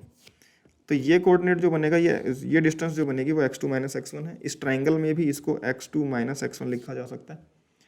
तो ये x2 माइनस x1 है और ये y2 माइनस y1 और इस पॉइंट में ये इसको c बोल देता हूँ। तो अगर मैं ट्राइंगल ए बी सी की बात करूँगा तो उसके अंदर ए सी जो है वो हाइपोटेनियस है, तो सी एंगल 90 डिग्री है। तो मैं अगर लिखूँगा कि A C square A B square equal to A C square plus C B का स्क्वायर, और ए से बी के बीच की डिस्टेंस ही तो डी है जो हमें कैलकुलेट करनी है, यही तो डी हमें कैलकुलेट करना है। तो इस डी को कैलकुलेट करने के लिए हमने जो हाइपोटेनस लगाया इस ट्राइंगल में, जो ए बी सी ये जो ट्राइंगल था अपने पास, इस ट्राइंगल में जो सी जो है वो 90 डिग्री का एंगल है, तो ये हाइपोटेनस बन गया, ये बेस बन गया, ये परपेंडिकुलर बन गया एक तरीके से। तो A B square equal to A C square plus C B square हमने लगाया, तो हम इसमें कर सकते हैं। ठीक है, जो ए बी का स्क्वायर है इसको हम डी स्क्वायर बोलेंगे और ए सी का जो स्क्वायर है, ए सी है x2 माइनस x1 का होल स्क्वायर प्लस में सी से बी की जो डिस्टेंस है वो y2 माइनस y1 का होल स्क्वायर है। तो जो डी बनेगा वो हम लिख सकते हैं square root of x2 minus x1 का whole square plus y2 minus y1 का होल स्क्वायर। ये तुम्हारा डिस्टेंस डी बनेगा, दो जनरल पॉइंट्स के बीच का डिस्टेंस। ये तुम्हें याद रखना है। हालांकि 10th क्लास में तुम्हारा ये आया होगा कोऑर्डिनेट ज्योमेट्री में, बट फिर भी मैंने तुम्हें दोबारा डिराइव करके बताया और ये तुम्हें ये फॉर्मूला तुम्हें याद रखना है। कोई भी दो जनरल पॉइंट्स जिसके coordinate x1 y1 x2 y2 उनके बीच का जो डिस्टेंस होगा x2 माइनस x1 का whole square plus y2 minus y1 का होल स्क्वायर का स्क्वायर रूट होगा। ठीक है, चलो अगर मैं 3D में बात करूँ, ये तो 2D की बात हो गई। 2D में हमने दो पॉइंट के बीच की डिस्टेंस निकाल ली है, ठीक है। अच्छा ये डायग्राम बना हुआ था, चलो कोई नहीं, हमने डिस्टेंस निकाल ली है। 3D में अगर हम बात करें तो 3D में कोई जनरल पॉइंट हम बात करें, कोई x, y, z है, चलो हम दोबारा से ड्रॉ करेंगे। किसी जनरल पॉइंट P पे पहुंचना है हमें, जिसके कोऑर्डिनेट x, y, z है। इस पॉइंट P पे पहुंचने के लिए हमें क्या करना होगा? इस पॉइंट P पे पहुंचने के लिए सबसे पहले हमें x में x चलना है, तो हम x में x डिस्टेंस चले गए, मान लो ये डिस्टेंस x थी। फिर हमें y में चलना है, तो y के पैरेलल हम y चले गए कि चलो ये y डिस्टेंस चले गए हम, ये चले गए y डिस्टेंस। फिर हमें चलना है z में, z में चलना है तो मैं अलग कलर से बना लेता हूँ। z एक्सिस के पैरेलल, यानी कि इस एक्सिस के पैरेलल चलना है, तो मैं डायग्राम सही से ही बना देता हूँ तो मैं कोई कन्फ्यूजन नहीं होगा। तो z एक्सिस के पैरेलल मैंने उसके ऊपर लाइन ड्रॉ कर ली, तो हमें z डिस्टेंस चलनी है। तो यहाँ से मान लो ये z डिस्टेंस चले, थोड़ा बड़ा कर लेते हैं ताकि सही से बन जाए। ये z एक्सिस के पैरेलल z डिस्टेंस है, तो हम यहाँ से चल करके z डिस्टेंस आ गए। तो अगर हम यहाँ पे पहुँचे हैं तो ये जो फाइनल लोकेशन हुई, ये ओरिजिन से ये फाइनल पोजीशन जो बना, ये तुम्हें वेक्टर फाइनली छोटा दिख रहा है, बट ये इतना होगा नहीं। 3D में बात चल रही है, x, y और z तीनों एक्सिस में इंक्लूडेड है। जब एक एक्सिस होती है तो लाइन बनता है, जब दो एक्सिस से मिला करके जो बनता है उसको प्लेन बनते हैं, और तीन एक्सिस से मिला करके जो x, y, z तीनों एक दूसरे के परपेंडिकुलर एक्सिस हम लेते हैं, है ना। x, y, z तीनों एक दूसरे के परपेंडिकुलर एक्सिस लेते हैं, इससे 3D बनता है, पूरा 3D ज्योमेट्री जो हमें दिख रहा होता है, ठीक है ना। तो इस पॉइंट पे पहुंचने के लिए सबसे पहले हमने इस पॉइंट पे पहुंचे, x में x चल के, तो इसके कोऑर्डिनेट होंगे, x की वैल्यू x है, y 0 है, z भी 0 है। फिर जब हम यहाँ से चले तो सिर्फ y में चले थे, तो x में x चल चुके थे, y में y चल चुके हैं, तो यहाँ पे पहुँच गए। z में भी चले नहीं थे, तो 0। फिर यहाँ से चल के जब यहाँ पे आए, इस लाइन के लॉन्ग जब चल के यहाँ पे है, तो हम z में भी चले हैं। z में कितना चल गए? z। तो इस पॉइंट से जब यहाँ पे पहुँचे तो देखो हम सिर्फ x और y में तो चल चुके थे पहले, फिर हम सिर्फ z में चल रहे हैं। तो x में x चल चुके थे, y में y और z में z। फाइनली इस पॉइंट P पे पहुंच गए, जिसके कोऑर्डिनेट x, y, z है। अब हम इस पॉइंट पे पहुंच गए तो इसकी ओरिजिन से डिस्टेंस कितनी होगी, अगर हमें वो कैलकुलेट करना पड़े तो कैसे करेंगे? सबसे पहले हम XY प्लेन में ही चलते हैं, है ना। हम डायरेक्टली नहीं कर पाएंगे क्योंकि हमें तो सिर्फ एक ट्राइंगल के अंदर जो भी राइट एंगल ट्राइंगल, उसमें पाइथागोरस थ्योरम लगानी आती है, तो हमें हाइपोटेनस निकालने आते हैं, तो उसी की हेल्प से करते हैं कि हम एक ऐसा ट्राइंगल बनाना है इस प्लेन में, x चले y चले, इसी को ओरिजिन से ज्वाइन करता हूँ, तो ये वाली डिस्टेंस अगर हमारे पास आ जाए, उसके बाद में हम वापस से इधर की तरफ आएंगे तो एक ये ट्राइंगल और बन जाएगा। इस ट्राइंगल को यूज़ करके फिर हम फाइनल ये वाली OP डिस्टेंस निकाल पाएंगे। तो ये आइडिया है हमारा जो हम करना चाह रहे हैं, तो इसको हमने ज्वाइन कर दिया। चलो ये जो ट्राइंगल है, ये ट्राइंगल कौन से उसमें है? XY प्लेन में है। हम पॉइंट्स को डिनोट कर देते हैं, ये A था, ये B था, और ये फाइनली P पे आई चुके हैं O से थे। तो ट्राइंगल जो OAB है, ट्राइंगल OAB XY प्लेन में है। सबसे पहली बात तो ट्राइंगल OAB XY प्लेन में है, और XY प्लेन में एंगल A वो भी है, वो 90 डिग्री है। तो हम जो हाइपोटेन्यूस का स्क्वायर करेंगे, OB का स्क्वायर इक्वल टू OA का स्क्वायर प्लस AB का स्क्वायर। इसमें OA का स्क्वायर जो बनेगा वो x स्क्वायर बनेगा, और AB का स्क्वायर y स्क्वायर बनेगा। तो OB का स्क्वायर जो बनेगा दोस्तों, OB का स्क्वायर हम OB ले लेते हैं, OB का स्क्वायर ये बन जाएगा। ये हमारे पास OB स्क्वायर की वैल्यू आ गई। अब उसके बाद में अगर हम देखें कि जो XY प्लेन था, जैसे ये तुम्हारा जो प्लेन है, इससे परपेंडिकुलर आऊँगा तो मैं डॉट से दिखाऊंगा, इनटू द प्लेन जाऊँगा तो क्रॉस से दिखाऊंगा। तो ये जो लाइन है इसके परपेंडिकुलर होगी, या फिर बोलूँ ये प्लेन है, इससे मुझे बाहर जाना है तो इसके परपेंडिकुलर लाइन ड्रॉ करनी पड़ेगी ना। तो जो XY प्लेन है उसके बाद में परपेंडिकुलर Z एक्सिस में जाना है, तो ऑब्वियस सी बात है मैं ये बोल सकता हूँ कि जो ये लाइन मैंने पर्पल कलर में बना रखी है, ये वाली जो लाइन है, ये लाइन तुम्हारे इस पूरे ट्राइंगल के परपेंडिकुलर है, क्योंकि वो तो पूरे XY प्लेन के परपेंडिकुलर है ये वाली लाइन, तो क्योंकि ये तो Z एक्सिस के पैरेलल है, तो ये तो आउट ऑफ द प्लेन आ रही है XY प्लेन से। तो ये तुम्हारे हर एक इस पूरे प्लेन के परपेंडिकुलर लाइन है। तो यानी कि इस वाले ट्राइंगल में अगर मैं बात करूँगा, तो इस वाले ट्राइंगल में ये लाइन उसी XY प्लेन में है ना, तो इस पॉइंट पे वहाँ पे भी तो परपेंडिकुलर बन रही होगी ना। यानी कि ये वाला जो एंगल है वो 90 डिग्री है। अगर ये वाला एंगल 90 डिग्री है तो फिर तुम्हारा ट्राइंगल OBP के अंदर एंगल B जो है वो तुम्हारा 90 डिग्री है। तो जो OP जो डिस्टेंस होगी ये हाइपोटेन्यूस की तरह काम करेगी।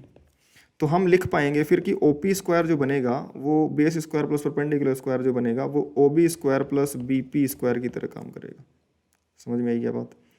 तो जो OP स्क्वायर है तो फाइनली डिस्टेंस D है इस पॉइंट की ओरिजिन से, इक्वल टू OB स्क्वायर जो है वो हमने कैलकुलेट करा अभी, x square plus y square, यहाँ से हम रख सकते हैं OB स्क्वायर की वैल्यू। समझ में आई ये बात? प्लस में BP स्क्वायर, BP क्या है, B से P तक तो वो डिस्टेंस है जो हम Z एक्सिस में चले थे, तो वो तो Z कोऑर्डिनेट है, Z डिस्टेंस चले हैं, यानी कि Z स्क्वायर। तो देख रहे हो सिमेट्री क्या चल रही है, D स्क्वायर जो बन रहा है, sorry D square equal to x square plus y square plus z square. तो D की जो वैल्यू बनेगी वो x square plus y square plus z square के बराबर बनेगी। समझ में आई क्या बात? ये general point x comma y comma z की डिस्टेंस है फ्रॉम ओरिजिन, ठीक है। तो ओरिजिन से हमें किसी जनरल पॉइंट की डिस्टेंस पता लग गई है। अब अगर for general distance between two general points अगर हम बात करें, distance between two general points, general points कौन से?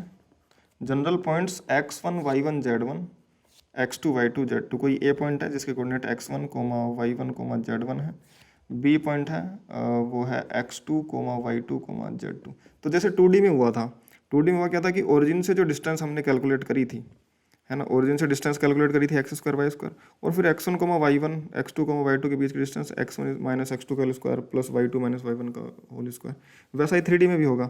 और सिमेट्री जैसे हमने यहाँ से पहले XY प्लेन में डिस्टेंस निकाल लेंगे उनकी दूसरे की, और फिर परपेंडिकुलर जेड में आएंगे तो फाइनली वैसे निकाल लेंगे। सेम तरीके से जैसे यहाँ पे करा है, सेम तरीके से हमें वो प्रोसेस फॉलो करना है, और जो डिस्टेंस निकल के आ जाएगी, जो तुम्हें याद रखना है, और ये फॉर्मूला तुमने याद भी किया होगा, वो डिस्टेंस होगी इन दोनों के बीच की x2 माइनस x1 का whole square plus y2 minus y1 का whole square plus z2 minus z1 का होल स्क्वायर। ये इन तीन दोनों पॉइंट के बीच का डिस्टेंस होगा, जो कि x comma y x y z तीनों के कोऑर्डिनेट्स के फॉर्मेट में डिनोट करा गया है।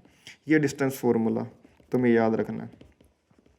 ये डिस्टेंस फॉर्मूला किन्हीं, तुम चाहे 2 एक्सिस के लिए लगाओ चाहे 3 एक्सिस के लिए लगाओ, सभी जगह ये वाला वैलिड रहेगा, क्योंकि जो कोऑर्डिनेट नहीं होगा वो 0 रख देंगे। जैसे XY प्लेन है तो Z 0 रख देंगे, YZ प्लेन है तो X 0 रख देंगे, जो मर्जी हो, ठीक है।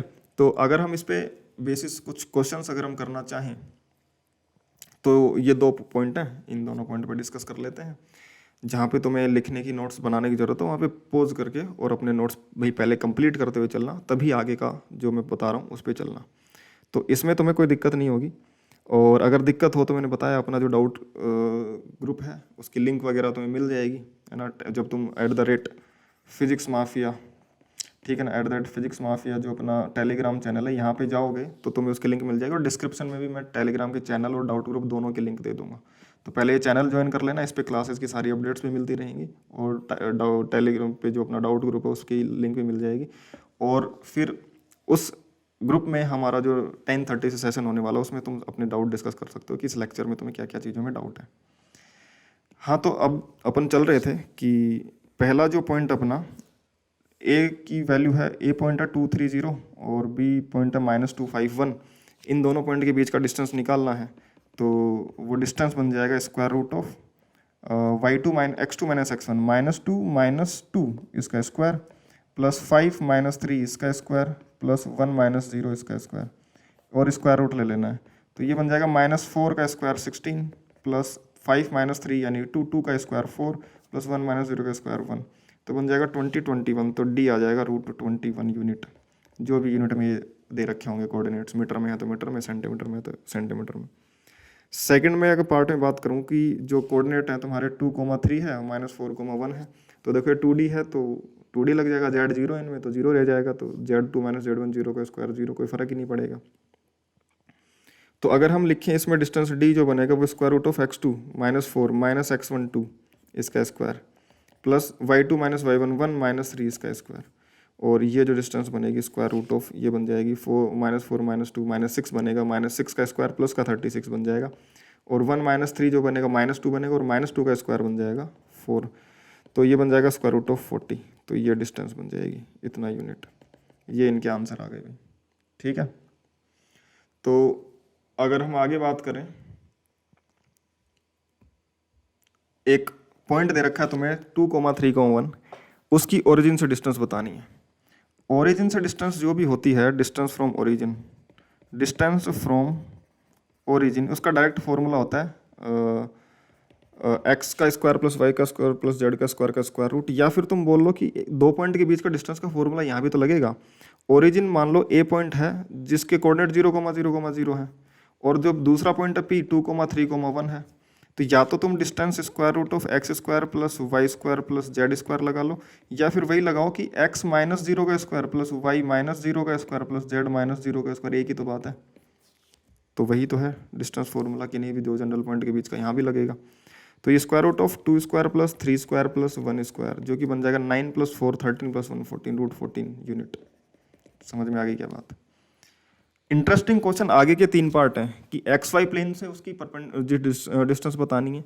किसी भी पॉइंट की जो डिस्टेंस बताई जाती है किसी भी प्लेन से या फिर किसी भी लाइन से, तो वो परपेंडिकुलर डिस्टेंस ही बताई जाती है। अदरवाइज तो बहुत सारी अलग अलग डिस्टेंसेज होती हैं। तो अगर कुछ ना बोला जाए तो हमें सिर्फ परपेंडिकुलर डिस्टेंस बतानी है।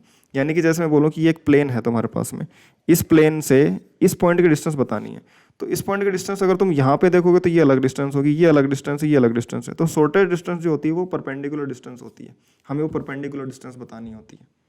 तो जो एक्स वाई प्लेन होगा वहाँ से इस पॉइंट की परपेंडिकुलर डिस्टेंस, ध्यान से सोचो, वीडियो को पॉज करो और करने की कोशिश करो पहला ही पार्ट एक्स वाई प्लेन, और ये मैं बताऊंगा उसके बाद में, तो अगले 2 पार्ट तुम्हारे वैसे ही हो जाएंगे। तो पहले सोचो, और 1 मिनट 1.5 मिनट इतना ही सोचना है, ज़्यादा समय भी नहीं देना है। कर पा रहे हो तो ठीक है, अदरवाइज आगे चलते हैं हम इसका सोल्यूशन मैं तुम्हें बताता हूँ कि किस तरीके से तुम ये डिस्टेंस निकाल सकते हो। देखो, अगर मैं बात करूँ कि जो एक्स वाई प्लेन होगा,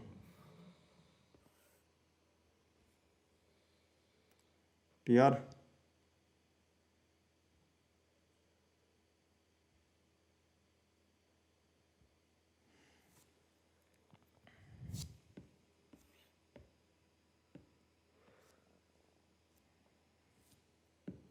तो देखो, है ना, जो एक्स वाई प्लेन है वहाँ से अगर हम डिस्टेंस बताना चाह रहे हैं तो मैं तुम्हें बताता हूँ। एक्स वाई प्लेन से जो डिस्टेंस हम बताएंगे, हम एक्स वाई प्लेन ड्रॉ करते हैं, एक्स एक्सिस वाई एक्सिस और जेड एक्सिस। हमें पता है एक्स और वाई एक्सिस के परपेंडिकुलर होगा तुम्हारा जेड एक्सिस। ये पूरा जो प्लेन है एक तरीके से एक्स वाई प्लेन जो बनेगा, इसके परपेंडिकुलर ही तो है तुम्हारा ये जेड एक्सिस। तो अगर कोई एक पॉइंट है जो कोऑर्डिनेट है 2,3,1, इसकी अगर तुम्हें एक्स वाई प्लेन से डिस्टेंस बतानी है तो इस 2,3,1 पे जाने के लिए करना क्या पड़ेगा तुम्हें, उस पर चलते हैं। पहले डिस्टेंस तुम्हें 2 चलनी होगी एक्स एक्सिस के लो, वाई में तुम्हें 3 चलना पड़ेगा, और फिर जेड में तुम्हें चलना पड़ेगा 1। और जेड में जो 1 चलोगे, ये जेड पूरे एक्स वाई प्लेन के परपेंडिकुलर है कि नहीं है। यानी कि जो एक्स में 2 चले और वाई में 3 चले, उसके बाद जो 1 आए, ये 2 और 3 तो एक्स वाई प्लेन की ही तो बात है। इस प्लेन के परपेंडिकुलर ये वाली लाइन है, तो ये वाली डिस्टेंस ही तो उस पूरे प्लेन के परपेंडिकुलर डिस्टेंस होगी कि नहीं होगी। ध्यान से सुनो, समझ में आया कि नहीं आया? तो अगर तुम्हें इसके परपेंडिकुलर चलना है तो तुम्हें जेड एक्सिस में जितनी भी डिस्टेंस चले हो वो वाई एक्स, ये जो भी डिस्टेंस है जेड एक्सिस के लॉन्ग इस पूरे प्लेन में, यहाँ पे ये पॉइंट होगा। अगर यहाँ से तुम इधर आओगे तो जेड एक्सिस में जो चले वही तो परपेंडिकुलर डिस्टेंस है एक्स वाई प्लेन के लिए। समझ में आ गई बात? तो जो जेड एक्स वाई प्लेन से परपेंडिकुलर डिस्टेंस उस पॉइंट की जो भी होगी उसका जेड कोऑर्डिनेट, तो जो जेड कोऑर्डिनेट होगा, जेड कोऑर्डिनेट होगा perpendicular distance from x y plane. समझ में आ गई क्या बात? यानी कि जो distance perpendicular from x y plane होगा वो कितना होगा, जेड कोऑर्डिनेट इसका कितना है, 1। सिमिलरली अगर मैं बात करना चाहूँ वाई जेड और जेड एक्स प्लेन से, तो वो कौन से डिस्टेंस से होंगी? तो जो वाई जेड प्लेन है एक तरीके से ये वाला प्लेन, इस वाले प्लेन की अगर मैं बात करूँगा तो इससे परपेंडिकुलर कौन सी डिस्टेंस होगी, एक्स एक्सिस। भाई इस प्लेन में जो भी पॉइंट है उसके बाद में तुम जो एक्स में चलोगे वही तो इस प्लेन के परपेंडिकुलर डिस्टेंस होगी। तो इस प्लेन के परपेंडिकुलर एक्स एक्सिस हो गया, और ये वाला जो प्लेन है इसके परपेंडिकुलर कौन सा हो गया, ये वाई एक्सिस। तो जो तुम्हारा एक्स वाई प्लेन है इसके परपेंडिकुलर डिस्टेंस हो गया एक्स एक्सिस का कोऑर्डिनेट, जेड एक्सिस का कोऑर्डिनेट। वाई जेड प्लेन के परपेंडिकुलर हो गया एक्स एक्सिस का कोऑर्डिनेट, और एक्स जेड प्लेन के परपेंडिकुलर वाई। तो जो प्लेन में इंक्लूडेड है उसके अलावा बचा हुआ एक्सिस, उसका कोऑर्डिनेट उसके परपेंडिकुलर डिस्टेंस को डिनोट करेगा। तो सिमिलरली हम यहाँ पे बता पाएंगे कि जैसे हमने ये कैलकुलेट करा कि 1 मीटर इसका परपेंडिकुलर डिस्टेंस है, इससे perpendicular distance y z plane से होगा एक्स कोऑर्डिनेट जो कि 2 मीटर है, और यहाँ से परपेंडिकुलर होगा एक्स जेड से परपेंडिकुलर 3 मीटर वाई कोऑर्डिनेट। ठीक है क्या? तो ये देख लो और फिर हम आगे चलते हैं, अगला पार्ट पढ़ते हैं ना। Relative position and orientation of coordinate axis x y z. X y z की रिलेटिव पोजीशन कैसे हम डिफाइन करेंगे कि हमने एक्स एक्सिस बोल दिया राइट में है प्लस का, प्लस वाई एक्सिस हमने बोल दिया कि ऊपर की तरफ है, तो हम प्लस जेड एक्सिस किस तरफ डिफाइन करें। हमें ये पता है कि भाई जो एक्स वाई जेड हम कोऑर्डिनेट्स लेते हैं वो एक्सिस हम एक दूसरे के परपेंडिकुलर लेते हैं ताकि हम पूरा 3D ज्योमेट्री कवर कर पाएँ। अब परपेंडिकुलर लेने का जो रीजन है वो भी इस तरीके से होता है कि अगर परपेंडिकुलर एक्सिस चूज करते हैं तो वो एक दूसरे से इंडिपेंडेंट होती हैं, और वो किस तरीके से होते हैं वो वेक्टर में पढ़ेंगे तो ज़्यादा तुम्हें आसानी से फील हो पाएगा, ठीक है ना। और वैसे भी अगर हम देखें सिर्फ इस तरफ चल रहे हैं, हम यहाँ पे भी देखें अगर सिर्फ इस तरफ चल रहे हैं तो हमारे को एक्स और वाई से लेना देना कुछ नहीं है, और जब मैं यहाँ पे चल रहा हूँ तो मुझे जेड से कोई लेना देना नहीं है। अगर वो किसी एंगल पे होता ना तो फिर उसमें लेना देना होता। अगर मैं इधर चलता तो इसकी डायरेक्शन में भी मैं कुछ इतना प्रोजेक्शन चल पा रहा हूँ, तो वेक्टर में इसकी थोड़ी ज़्यादा फील आएगी कि हम परपेंडिकुलर ही क्यों लेते हैं, बट इसलिए लेते हैं कि वो एक दूसरे से इंडिपेंडेंट कोऑर्डिनेट रह पाएँ। एक्स चेंज कर रहा हूँ तो जरूरी नहीं है वाई और जेड चेंज हो, सिर्फ एक्स ही चेंज कर सकता हूँ मैं, ये हमारे पास चॉइस होती है फ्री ऑफ चॉइस पैरामीटर्स में। बट अगर हमारे पास एक्स और वाई हमने इस तरीके से ले रखे हैं तो जेड एक्सिस की डायरेक्शन कौन सी होगी, परपेंडिकुलर होगी इस प्लेन के, या तो out of the plane plus z इस तरफ होगा, या into the plane plus z इधर होगा। कौन सा सही है इसमें से, कौन सा चूज करें। उसके लिए देखो जो सिस्टम यूज में लेते हैं कोऑर्डिनेट सिस्टम्स, तुम अभी तो क्योंकि तुम्हें पता है कि सिंपल प्लस एक्स इधर है प्लस वाई इधर है तो तुम्हारा प्लस जेड इधर ही होता है, तुम बनाते आ रहे हो। आउट ऑफ द प्लेन तुम बोलते हो हमेशा positive, into the plane negative z axis है, तो उसमें तो तुम्हें कोई दिक्कत नहीं है इस समय तो। लेकिन अगर मैं तुम्हें एग्जांपल के लिए तौर पे अगर पूछ लूँ कि एक्स कोऑर्डिनेट इधर है और जेड वाई कोऑर्डिनेट मैंने इनटू द प्लेन ले लिया, तो जेड एक्सिस किधर है, इनके परपेंडिकुलर या तो इधर आएगी या इधर आएगी, तो वो है किधर। लेकिन समझ में आई क्या बात। इन सब चीज़ों में तुम्हें कन्फ्यूजन होगा, और जब हम फिजिक्स में अच्छे क्वेश्चंस करते हैं तो कोऑर्डिनेट्स के साथ में भी वो खेलता है। वो एक्स बोल देता है कि ये पार्टिकल इधर चल रहा है, इससे फोर्स इधर लग रहा है, किस तरफ इसका ट्रेजेक्टरी होगा, किस तरीके से हम एक्स वाई जेड कोऑर्डिनेट्स बनाएंगे वो डिपेंड करेंगे। हम जो कार्टेशियन प्लेन या कोऑर्डिनेट सिस्टम यूज़ में लेते हैं वो हम राइट हैंडेड सिस्टम यूज़ में लेते हैं।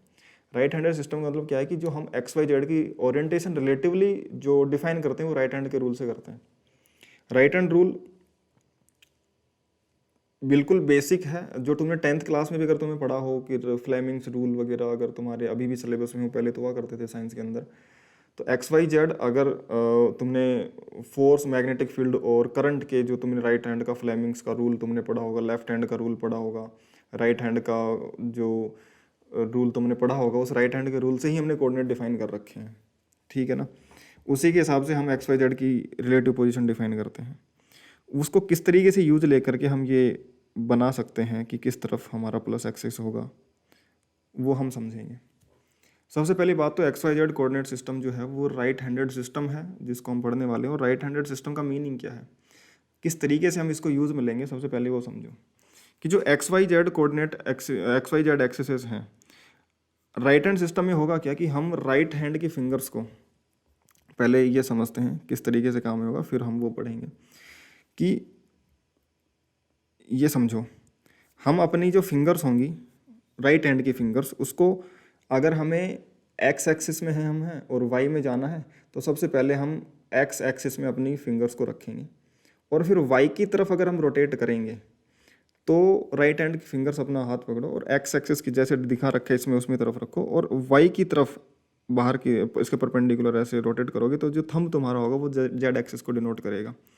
और यही जो कर्ल रूल है, जो राइट हैंड का कर्ल रूल हम बोलेंगे कि वो किस तरीके से काम करता है, तो हम बोलेंगे कि जो एक्स एक्सिस से वाई एक्सिस की तरफ अगर तुम एक्स एक्सिस में फिंगर्स को रख के वाई के डायरेक्शन में कर्ल करते हो तब जो तुम्हारा थंब होगा वो तुम्हारा जेड एक्सिस में होगा। इसका मीनिंग ये है जो मैंने डायग्राम बना रखा है। अगर तुम वाई में रख करके फिंगर्स को राइट हैंड के फिंगर्स को जेड एक्सिस की तरफ कर्ल कर पा रहे हो, है ना, कर्ल तुम्हारा जिधर तुम्हारा पाम है उधर ही कर पाओगे, पीछे तो कर नहीं पाओगे तुम, भाई कोई ऐसा जादूगर तो हो नहीं कि पीछे की तरफ कर्ल कर दोगे। तो इस तरीके से ओरिएंट करना पड़ेगा हमें। कंस्ट्रेंट है, देखो यही कंस्ट्रेंट है जो हमें सही डायरेक्शन देता है। अगर तुम्हारी उंगलियां पीछे भी कर्ल हो रही होती तो फिर तो कन्फ्यूज हो जाते। एक ही तरफ कर्ल होती पाम की तरफ, इसीलिए वो सही एक्सिस देता है हमेशा। तो पहले वाई की तरफ एक्स फिंगर्स रख के और अगर जेड की तरफ कर्ल कर पा रहे हो तब जो तुम्हारा थंब होगा वो तुम्हारा एक्स एक्सिस की डायरेक्शन देगा। अभी मैं करके समझाऊंगा तुम्हें। और अगर तुम जेड एक्सिस में रख के वाई एक्स एक्सिस में कर्ल करोगे तो तुम्हें प्लस वाई की डायरेक्शन मिलेगी। तो जो क्लॉकवाइज जो चलेगा, ये डायग्राम तुम्हें याद रखना है, वो पॉजिटिव एक्सिस देगा। प्लस एक्स से प्लस वाई की तरफ कर्ल करोगे तो प्लस जेड मिलेगा, प्लस वाई से प्लस जेड की तरफ कर्ल करोगे तो प्लस एक्स मिलेगा, प्लस जेड से प्लस एक्स की तरफ कर्ल करोगे तो प्लस वाई मिलेगा। इसमें होगा ये कि अगर तुम प्लस एक्स से प्लस जेड की तरफ कर्ल करोगे, जब उल्टा चलोगे तुम्हें माइनस वाई मिलेगा, तुम उल्टा चलोगे तो तुम्हें माइनस एक्सेस मिलेंगे। प्लस जेड से प्लस वाई में कर्ल करोगे तो तुम्हें माइनस एक्स मिलेगा, और प्लस वाई से प्लस एक्स में करोगे कर्ल राइट हैंड की फिंगर्स को, तो जो थंब देगा वो तुम्हें माइनस जेड देगा। समझ में आई क्या बात? और जो डायरेक्शन इनटू द प्लेन और परपेंडिकुलर टू द प्लेन, जो इन एंड आउट वाली जो हमें एक्सेस चूज करनी होंगी, उसके लिए हम दो साइन यूज में लेते हैं कि डॉट लगाने का मतलब कि इस प्लेन के परपेंडिकुलर बाहर की तरफ, यानी कि अगर ये प्लेन है तो इसमें परपेंडिकुलर बाहर की तरफ जो आ रहा है ये तो डॉट लिखेंगे, और जो परपेंडिकुलर अंदर की तरफ जा रहा होगा उसको क्रॉस से लिखेंगे कि इस प्लेन में ये क्रॉस लगा दिया, मतलब कि ये वाली एक्सिस है परपेंडिकुलर इनटू द प्लेन। समझ में आ गई क्या बात? तो आउट ऑफ द प्लेन को डॉट से, इनटू द प्लेन को क्रॉस से डिनोट कर देंगे। अब राइट हैंड सिस्टम है ये लिख लेना, उसके बाद में ये लिखना कि अगर तुम्हारा एक्स एक्सिस और वाई एक्सिस है तो सबसे पहले अगर हम एक्स एक्सिस में रख के और वाई डायरेक्शन में हम कर्ल करेंगे तो जो थंब की डायरेक्शन होगी वो जेड देगी, और सिमिलरली वाई जेड के लिए एक्स कैसे आता है वो सब हमने ऊपर सीखा। ठीक है ना? इस जगह पे रोक करके पोज करके और ध्यान से चीज़ों को समझ लेना, करके अपने राइट हैंड को फिंगर्स वगैरह कर्ल कर करके देखना। कुछ प्रैक्टिस भी करेंगे हम नीचे तो तुम्हें ज़्यादा समझ में आ जाएगा वहाँ पे। ठीक है, ये डायग्राम भी बना लेना, बना सको तो ज़्यादा हेल्प होगी नोट्स के अंदर, तुम्हें बार बार वीडियोस पे नहीं जाना पड़ेगा। जो चीज़ें तुम जितनी ज़्यादा इन्फॉर्मेशन, जो भी तुम्हें अभी यस ऐसा भी लग रहा हो कि यार सर ने ये बोली है हमने लिखी और नोट्स में लिख के नहीं बताई है, लेकिन वो ज़रूरी है आगे याद रखने के लिए, उसको लिख लेना। ये मत सोचना कि तुम्हें आगे याद रहेगी, आज से 1 महीने बाद जब तुम रिवाइज करने बैठोगे नोट्स को, वो याद नहीं रहने वाली कि क्लास में क्या बोला था सर ने। तो जो भी चीज़ें तुम्हें लग रहा हो कि मुझे वो याद रखना ज़रूरी है मेरे सिलेबस के लिए, मुझे मेरी पढ़ाई के लिए, फिजिक्स के लिए, वो तुम लिखते चलना। ठीक है, तो ये बना लो। और उसके बाद में अगर हम जो पहला ही क्वेश्चन था हमारा इस पे वापस लौटें, तो जो एक्स और वाई हमें पता है तो प्लस जेड होगा कौन सा, उसके लिए हमें पता है कि वो आउट ऑफ द प्लेन होना चाहिए। मैंने इसीलिए ये वाला एग्जांपल लिया है पहले कि तुम्हें पता है plus y plus out of the plane होना चाहिए प्लस जेड, वो आएगा कैसे, फर्स्ट और सेकंड में से कौन सा करेक्ट है इसमें से। ठीक है ना? उसके लिए हम यहीं पे आ जाते हैं कि ये जो हमने एक्स और वाई एक्सिस बना रखे थे, इसमें सबसे पहले हम जो फिंगर्स होंगे राइट हैंड के फिंगर्स को एक्स एक्सिस के डायरेक्शन में डिनोट कर लिया, हमने रख दिया राइट हैंड के फिंगर्स को एक्स एक्सिस के डायरेक्शन में। अब हम दो तरीके से रख सकते हैं, जब तुम मेरे साथ साथ उसको प्रैक्टिस करते जाओ। अगर तुम प्लस एक्स में रख रहे हो तो एक तो ये ओरिएंटेशन हो सकता है कि तुम्हारा जो थंब है तुम्हारी नोटबुक की तरफ डायरेक्ट कर रहा होगा और जो पाम है वो तुम्हारी तरफ नीचे की तरफ। दूसरा ओरिएंटेशन ये है कि तुम्हारा थंब ऊपर की तरफ होगा, ऊपर की तरफ out perpendicular to the plane, बाहर की तरफ होगा नोटबुक में अगर तुमने ये एक्सिस नोट में बनाई है तो। और राइट साइड में तुम्हारा क्या होगा, फिंगर्स होंगी, वो तो है ही, राइट साइड में फिंगर्स होंगी प्लस एक्स में, और पाम तुम्हारा ऊपर की सामने की तरफ होगा।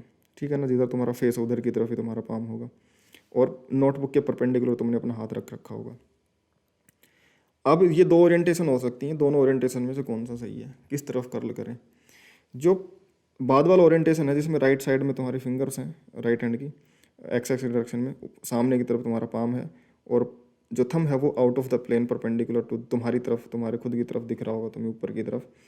तो इसको अगर मैं एक्स एक्सिस लेकर अब फिंगर्स को कर्ल करूँगा तो ये वाई डायरेक्शन में कर्ल हो जाएंगी। और एक्यूट एंगल में कर्ल करना हमेशा, ऑब्टूज एंगल में कर्ल नहीं करना।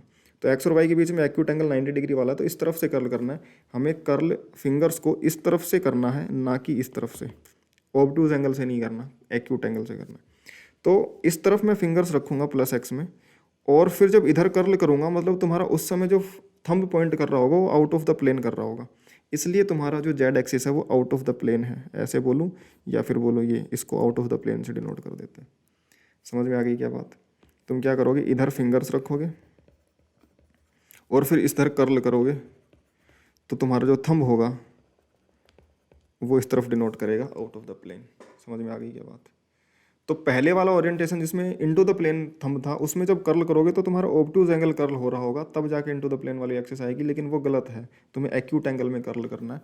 फिर जो तुम्हारे थंब की डायरेक्शन आएगी वो तुम्हारी प्लस एक्सिस की डायरेक्शन आएगी, क्योंकि एक्स वाई जेड ये बना लेना है। एक्स में रख करके वाई में कर्ल करोगे तो जेड एक्सिस मिलेगा तुम्हें प्लस वाला। तो मतलब कि तुम्हारा पॉजिटिव जेड एक्सिस किधर होगा, आउट ऑफ द प्लेन बाहर की तरफ होगा। समझ में आ गई क्या बात? इस चीज़ को पोज करके और सारी चीज़ें एक बार दोबारा से देख लो जो मैंने इसमें बताई हैं राइट हैंडेड सिस्टम के अंदर। ठीक है, आगे चलते हैं। ये क्वेश्चंस हैं, ये तुम्हें करने हैं अभी, है ना। मैं एक दो तुम्हें बताऊंगा, वह खैर मैं सारे ही बताऊंगा तुम्हें। तुम्हें प्रैक्टिस करते जाना है, क्वेश्चन लिख करके उसके बारे में खुद का आंसर निकालना है और फिर उसको वापस से रिज्यूम करके और फिर देखना है कि क्या तुम्हारा आंसर सही है, क्या मैच करवाना है जो मैं बताऊंगा उससे। तो तुम्हें एक्स एक्सिस इधर दे रखा है, जेड एक्सिस इधर दे रखा है, तुम पूछा वाई एक्सिस क्या होगा। तो सबसे पहले हम इसी में कर लेते हैं वो सिंबल। जब भी हमें ऐसा निकालना होगा जेड एक्सिस वाई एक्सिस किधर है, तो हम ये सिस्टम लिख लेंगे एक्स वाई जेड वाला। क्लॉकवाइज में पता है पॉजिटिव है तो ये लाइन भी बना लेंगे, एरो भी बना लेंगे। एक्स और जेड में रिलेशन निकालना है, एक्स और जेड में, एक्स और जेड में यानी कि इन दोनों में एक्स और जेड में रिलेशन निकालना और वाई एक्सिस निकालना है। तो हमें पता है कि अगर मैं जेड में एक फिंगर्स रख के राइट हैंड की और एक्स में कर्ल कर पाऊंगा तो उस समय जो थंब की डायरेक्शन होगी वो वाई एक्सिस की डायरेक्शन होगी। तो पहले तुम्हें फिंगर किस तरफ रखनी, जेड में, तो जेड की डायरेक्शन में फिंगर्स रखो, थंब को बाहर की तरफ रखो, तभी जाकर के वो एक्स की तरफ कर्ल हो पाएगा। अगर इनटू द प्लेन रख दिया और जेड एक्सिस में फिंगर, तो फिर वो ऑब्टूज एंगल में कर्ल होकर के आएगा जो कि गलत होगा, वो अपोजिट एक्सिस होगी। तो पहले जेड एक्सिस में इधर फिंगर्स रखो और इधर कर्ल करो फिंगर्स को, क्योंकि यही एक्यूट एंगल है। तो तुम्हारा जो थंब होगा वो तुम्हें दिख रहा होगा कि तुम्हारा out of the plane thumb आ रहा होगा, यानी कि तुम्हारी जो जेड वाई एक्सिस होगी, वाई एक्सिस हो जाएगी आउट ऑफ द प्लेन। समझ में आ गई क्या बात? ठीक है, वाई एक्सिस हो जाएगी आउट ऑफ द प्लेन। दूसरा नेक्स्ट क्वेश्चन, इसमें जेड और माइनस वाई दे दिया, अब पूछा एक्स एक्सिस किधर होगा। अब जिधर वाई एक्सिस होगा उसके अपोजिट क्या होगा, जिधर माइनस वाई हो उसके अपोजिट क्या होगा तुम्हारे पास में, प्लस वाई एक्सिस होगा। समझ में आई क्या बात? तो हम ऐसा कर लेते हैं कि जब हमसे पूछा है माइनस वाली एक्सिस भी इंक्लूड कर रखी हो तो हम उसकी अपोजिट एक प्लस वाली एक्सिस डिनोट कर लेंगे ताकि हमें कोई दिक्कत ना हो चीज़ें कैलकुलेट करने में। अगर इधर तुम्हारा प्लस वाई माइनस वाई दे रखा है तो इसके परपेंडिकुलर इधर तुम्हारा प्लस वाई बनेगा। अब एक्स एक्सिस ढूंढ लो, वापस से लिख लो वही एक्स वाई और जेड। हमारे पास जेड और वाई और जेड एक्सिस हैं, वाई और जेड एक्सिस में देखो कौन कौन सी हैं, यहाँ पे हैं ये वाई एक्सिस और जेड एक्सिस। वाई से जेड में जब जाओगे तब जाके तुम्हें प्लस एक्स मिलेगा। तो तुम्हें वाई से जेड में जाने के लिए जाने पर फिर प्लस एक्स मिलेगा। तो पहले वाई की डायरेक्शन में फिंगर्स रखो, तरफ तुम्हारी फिंगर्स होनी चाहिए, फिर तुम जेड एक्सिस में कर्ल करोगे। तो इधर तुम फिंगर्स रख करके और फिर जेड एक्सिस में जब कर्ल करोगे राइट हैंड के फिंगर्स को तो वो इनटू द प्लेन तुम्हें डिनोट कर रहा होगा थंब, यानी कि तुम्हारा जो एक्स एक्सिस हो रहा होगा वो plus x axis into the plane आएगा। समझ में आई क्या बात? क्रॉस बोलें इनटू द प्लेन। समझ में आ गई बात? इनटू द प्लेन वो एक्सिस आएगा। इसमें देखें, इसमें तुम्हें दे रखा है कि जो एक्स एक्सिस है वो आउट ऑफ द प्लेन है, आउट ऑफ यानी कि तुम्हारा जो नोटबुक होगा उस पर पेन रखो ऐसे परपेंडिकुलर इस पॉइंट पे, तो वो जो एक्सिस है वो परपेंडिकुलर एक्सिस तुम्हारी कौन सी होगी, प्लस एक्स एक्सिस होगी। और राइट में तुम्हारा प्लस वाई एक्सिस है, जेड एक्सिस पूछा है। तो अब इसमें क्या करना, तुम्हें आउट ऑफ द प्लेन तुम्हारी फिंगर्स होनी चाहिए। तो तुम्हारे हाथ में राइट हैंड में तुम हाथ को टच करवा करके फिंगर्स को आउट ऑफ द प्लेन की तरफ रखो। दो तरीके से रख सकते हो, एक तो थंब तुम्हारी तरफ डिनोट करे, दूसरा थंब तुम्हारे सामने की तरफ अपोजिट की तरफ वो करे डिनोट करे। अब अगर तुम्हें वाई में कर्ल करना है तो वाई में एक्यूट एंगल 90 डिग्री, यानी कि तुम्हारे इस तरीके से जिस ओरिएंटेशन में तुम्हें समझाता हूँ कि जो हैंड है राइट हैंड उसकी फिंगर्स तुम अपने फेस की तरफ रखो, नोटबुक से लेकर के तुम अपने टॉप से देखो नोटबुक को और फिंगर्स को अपने फेस की तरफ रखो, ठीक है ना। और तुम्हारा जो पाम है वो राइट डायरेक्शन में होना चाहिए। तो अब तुम इस तरीके से ओरिएंटेशन से जब तुम फिंगर्स को कर्ल करोगे तो राइट में कर्ल करना पड़ेगा तुम्हें, ठीक है ना। अगर मैं बोलूँ कि एक्स एक्सिस को देखूँ तो एक तरीके से इस तरफ है और यहाँ से तुम्हें इधर की तरफ कर्ल करना है। अगर मैं 3D में डिनोट करूँ तो सामने की तरफ से तुम्हें फिंगर रखना और राइट में कर्ल करना है, तो तुम्हारे थंब की जो डायरेक्शन आएगी वो ऊपर की तरफ आएगी। तो इस ओरिएंटेशन में तुम्हारा प्लस जेड एक्सिस जो होगा वो किधर की तरफ होगा, एक्स में फिंगर रख के वाई में डिनोट करूंगा तो जेड एक्सिस आएगा, तो ये तुम्हारा जेड एक्सिस होगा। X out of the plane यानी कि एक तरीके से ये वाला एक्स एक्सिस है तुम्हारा, तो इसमें रख करके फिंगर्स को इसमें कर्ल करूंगा तो ये वाली एक्सिस आएगी प्लस जेड एक्सिस। समझ में आ गई क्या बात? ठीक है ना। ये वाला एग्जाम्पल अगर करें तो इस एग्जाम्पल में देखो जेड एक्सिस जो है वो तुम्हारा इनटू द प्लेन है, इरेज हो गया भाई, z axis into the plane है, ये एक्स एक्सिस है। अब वाई एक्सिस निकालना है, तो एक्स वाई और जेड। अगर मैं क्लॉकवाइज चलूँगा तो प्लस एक्सिस मिलेगा मुझे, एंटी क्लॉकवाइज चलूँगा तो मुझे माइनस में मिलेंगे। ये माइनस बताएगा और ये प्लस बताएगा। तो मुझे माइनस वाई चाहिए तो मैं क्यों ना एंटी क्लॉकवाइज ही चल लूँ, या फिर प्लस चल के प्लस वाई ढूंढ लूँगा, तो माइनस वाई तो उसके परपेंडिकुलर वैसे निकल के आ जाएगा। ठीक है, तो सबसे पहले क्या करना है, हम प्लस वाई को ही ढूंढ लेते हैं। ठीक है, तो एक्स और जेड हमें पता है, एक्स और जेड हमें पता है, हमें वाई चाहिए। तो अगर मैं जेड में फिंगर रख के एक्स की डायरेक्शन में कर्ल करूँगा तो प्लस वाई मिल जाएगा, और अगर मैं एक्स में रख के जेड में कर्ल करूँगा तो मुझे माइनस वाई मिल जाएगा। किसी भी तरीके से हम सोल्व कर सकते हैं। ठीक है ना, तो हम इसी से कर लेते हैं, माइनस वाई डायरेक्ट निकालते हैं कि हम एक्स में फिंगर रख के जेड में कर्ल कर लेंगे तो हमें माइनस वाई मिल जाएगा। तो एक्स में फिंगर रखो, एक्स की डायरेक्शन में फिंगर से जो एरो है उस तरफ तुम्हारा इस तरीके से रखो कि इसमें इस एरो एक्स की एरो की डायरेक्शन में तुम्हारी फिंगर्स हो। अब एक दो ओरिएंटेशन हो सकते हैं, एक तो फेस पे की तरफ तुम्हारा पाम हो या फिर फेस के अपोजिट तुम्हारा पाम हो। दोनों ओरिएंटेशन में थंब की डायरेक्शन अलग आएगी। तो जब तुम्हें फिंगर को कर्ल इनटू द प्लेन करना है, क्योंकि z axis into the plane है, तो तुम्हें इस तरीके से रखना होगा कि पाम तुम्हारे नोटबुक की तरफ हो, तो एक्स एक्सिस की तरफ फिंगर्स हो और पाम इनटू द प्लेन हो, और फिर अंदर की तरफ कर्ल करोगे तो थंब की जो डायरेक्शन है वो तुम्हारी माइनस वाई की डायरेक्शन होगी। अब इस सिनेरियो में अगर तुमने जो इंस्ट्रक्शन मैंने बताए अगर तुमने वो फॉलो करे होंगे तो तुम्हारी माइनस वाई की डायरेक्शन आएगी। इस तरफ रख करके तुमने फिंगर्स को इनटू द प्लेन कर्ल करा होगा तो थंब तुम्हारा इधर की तरफ आ रहा होगा, ये तुम्हारा माइनस वाई एक्सिस बनेगा, और ये तुम्हारा इस तरफ प्लस वाई एक्सिस बनेगा। तुमने कोऑर्डिनेट सिस्टम को ही रोटेट कर दिया। समझ में आ गई क्या बात? ठीक है। सिमिलरली अगर तुम नेक्स्ट पार्ट में यहाँ पे चलते हो तो इसमें x out of the plane है, बाहर की तरफ अगर तुम रखोगे पेन को तो आउट ऑफ द प्लेन है, ऐसे बाहर की तरफ तुम्हारा plus x axis, Z axis है, वाई एक्सिस पता करना है। तो एक्स वाई जेड में अगर तुम जेड से एक्स की तरफ कर्ल करोगे तो प्लस वाई मिल जाएगा तुम्हें। जेड यानी कि इस तरफ तुम्हें पहले फिंगर्स रखनी है और फिर आउट ऑफ द प्लेन बाहर की तरफ तुम्हें कर्ल करनी है। तो इस तरफ रख करके और तुम बाहर की तरफ कर्ल करोगे तो तुम्हारा जेड एक्सिस जो डिनोट करेगा, मैं तुम्हें बता देता हूँ, इस तरफ करेगा z axis, sorry y axis. जो थंब आएगा वो वाई एक्सिस में आएगा और थंब तुम्हारा इधर की तरफ डिनोट करेगा। जेड में रख करके अगर एक्स में कर्ल करोगे तो ये तुम्हारे वाई एक्सिस की डायरेक्शन आ जाएगी, और ये मैं अगर बात करूँ तो ये माइनस वाई की एक्सिस की डायरेक्शन आ जाएगी। ठीक है क्या? तो ये तुम्हारा कोऑर्डिनेट एक्सिस किस तरीके से एक दूसरे से अलाइंड होते हैं, एक्स वाई पता है तो जेड निकालना, वाई जेड पता है तो एक्स निकालना, ये सब तुम कर सकते हो ना, इसमें अब तुम्हें कोई समस्या नहीं होगी।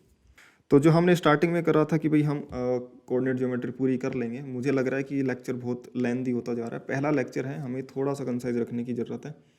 ठीक है, हम इसको थोड़ा सा छोटा ही रखेंगे ताकि तुम जो इन्फॉर्मेशन पहली बारी तुम्हें मिली है, बहुत सारी अच्छी अच्छी इन्फॉर्मेशन मिली होंगी, ये तुम्हें याद रखनी है प्रॉपर तरीके से हर एक चीज़। तो आज का लेक्चर यहीं पे मैं चाह रहा हूँ कि एंड कर दें, और बाकी की आगे का पार्ट जो स्ट्रेट लाइन है और बाकी की जो पैरामीटर्स हैं ये हम कल की क्लास में डिस्कस कर लेंगे, क्योंकि स्टार्टिंग में हमें वैसे भी क्या करना है कि कुछ दिन, कुछ एक दो हफ्ते 11th के टॉपिक्स ही कवर करने, बेसिक मैथ्स, वेक्टर वगैरह। तो तब तक हम रेगुलरली जो क्लास करेंगे 11th की करेंगे, उसके बाद में 11th 12th अल्टरनेट डेज पे स्टार्ट होगा। MWF को जैसे मैंने बताया था तुम्हें कि MWF को तुम्हारी 11th चलेगी और TTS को तुम्हारी 12th चलेगी, लेकिन वो बाद में चलेगी जब 11th के तुम्हारे NLM तक के टॉपिक्स कवर हो जाएंगे, तब तक रेगुलर चलेगा। तो हम पहली क्लास है इसको छोटा ही रखते हैं, ओरिएंटेशन तरीके का ही था, पहले मैंने तुम्हें बताया कि किस तरीके से टॉपिक्स डिवाइडेड है। और इतना तुम पढ़ के आना। कल की जो क्लास होगी, कल की क्लास में हम पूरा पॉइंट्स के बारे में हमने डिस्कस कर लिया, कोऑर्डिनेट्स में एक्स वाई जेड एक्सिस कैसे बताते हैं उनके बारे में डिस्कस करा है। कल हम इनकी कर्वेचर पढ़ेंगे, जैसे स्ट्रेट लाइन के बारे में पढ़ेंगे, सर्कल के बारे में, पैराबोला के बारे में, एलिप्स के बारे में।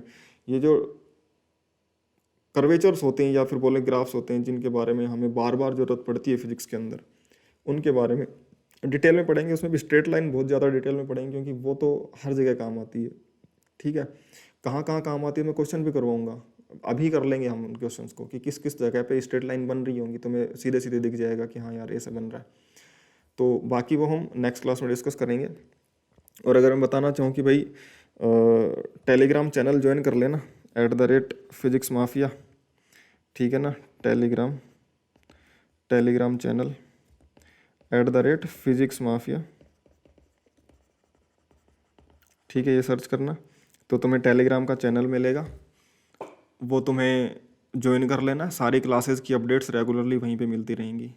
जिस दिन क्लास कैंसिल होनी पड़ रही है या फिर हम एक्सटेंड कर रहे हैं, किसी दिन क्लास नहीं कर पा रहे हैं, तो वो भी अपडेट वहीं भी मिलेगा। बाकी तो रेगुलर क्लासेस चलेंगी, तुम्हें टेंशन करने की ज़रूरत नहीं है। और डाउट्स वगैरह की लिंक वगैरह भी वहाँ पे तुम्हें मिल जाएंगी, ठीक है। डिस्क्रिप्शन में भी मैं तुम्हें चैनल की लिंक, टेलीग्राम चैनल की लिंक और डाउट ग्रुप की लिंक दे दूंगा, ज्वाइन कर लेना। 10:30 पे मिलते हैं। 10:30 पे इस लेक्चर से रिलेटेड जो भी तुम्हें डाउट होगा, मीट एट डाउट ग्रुप।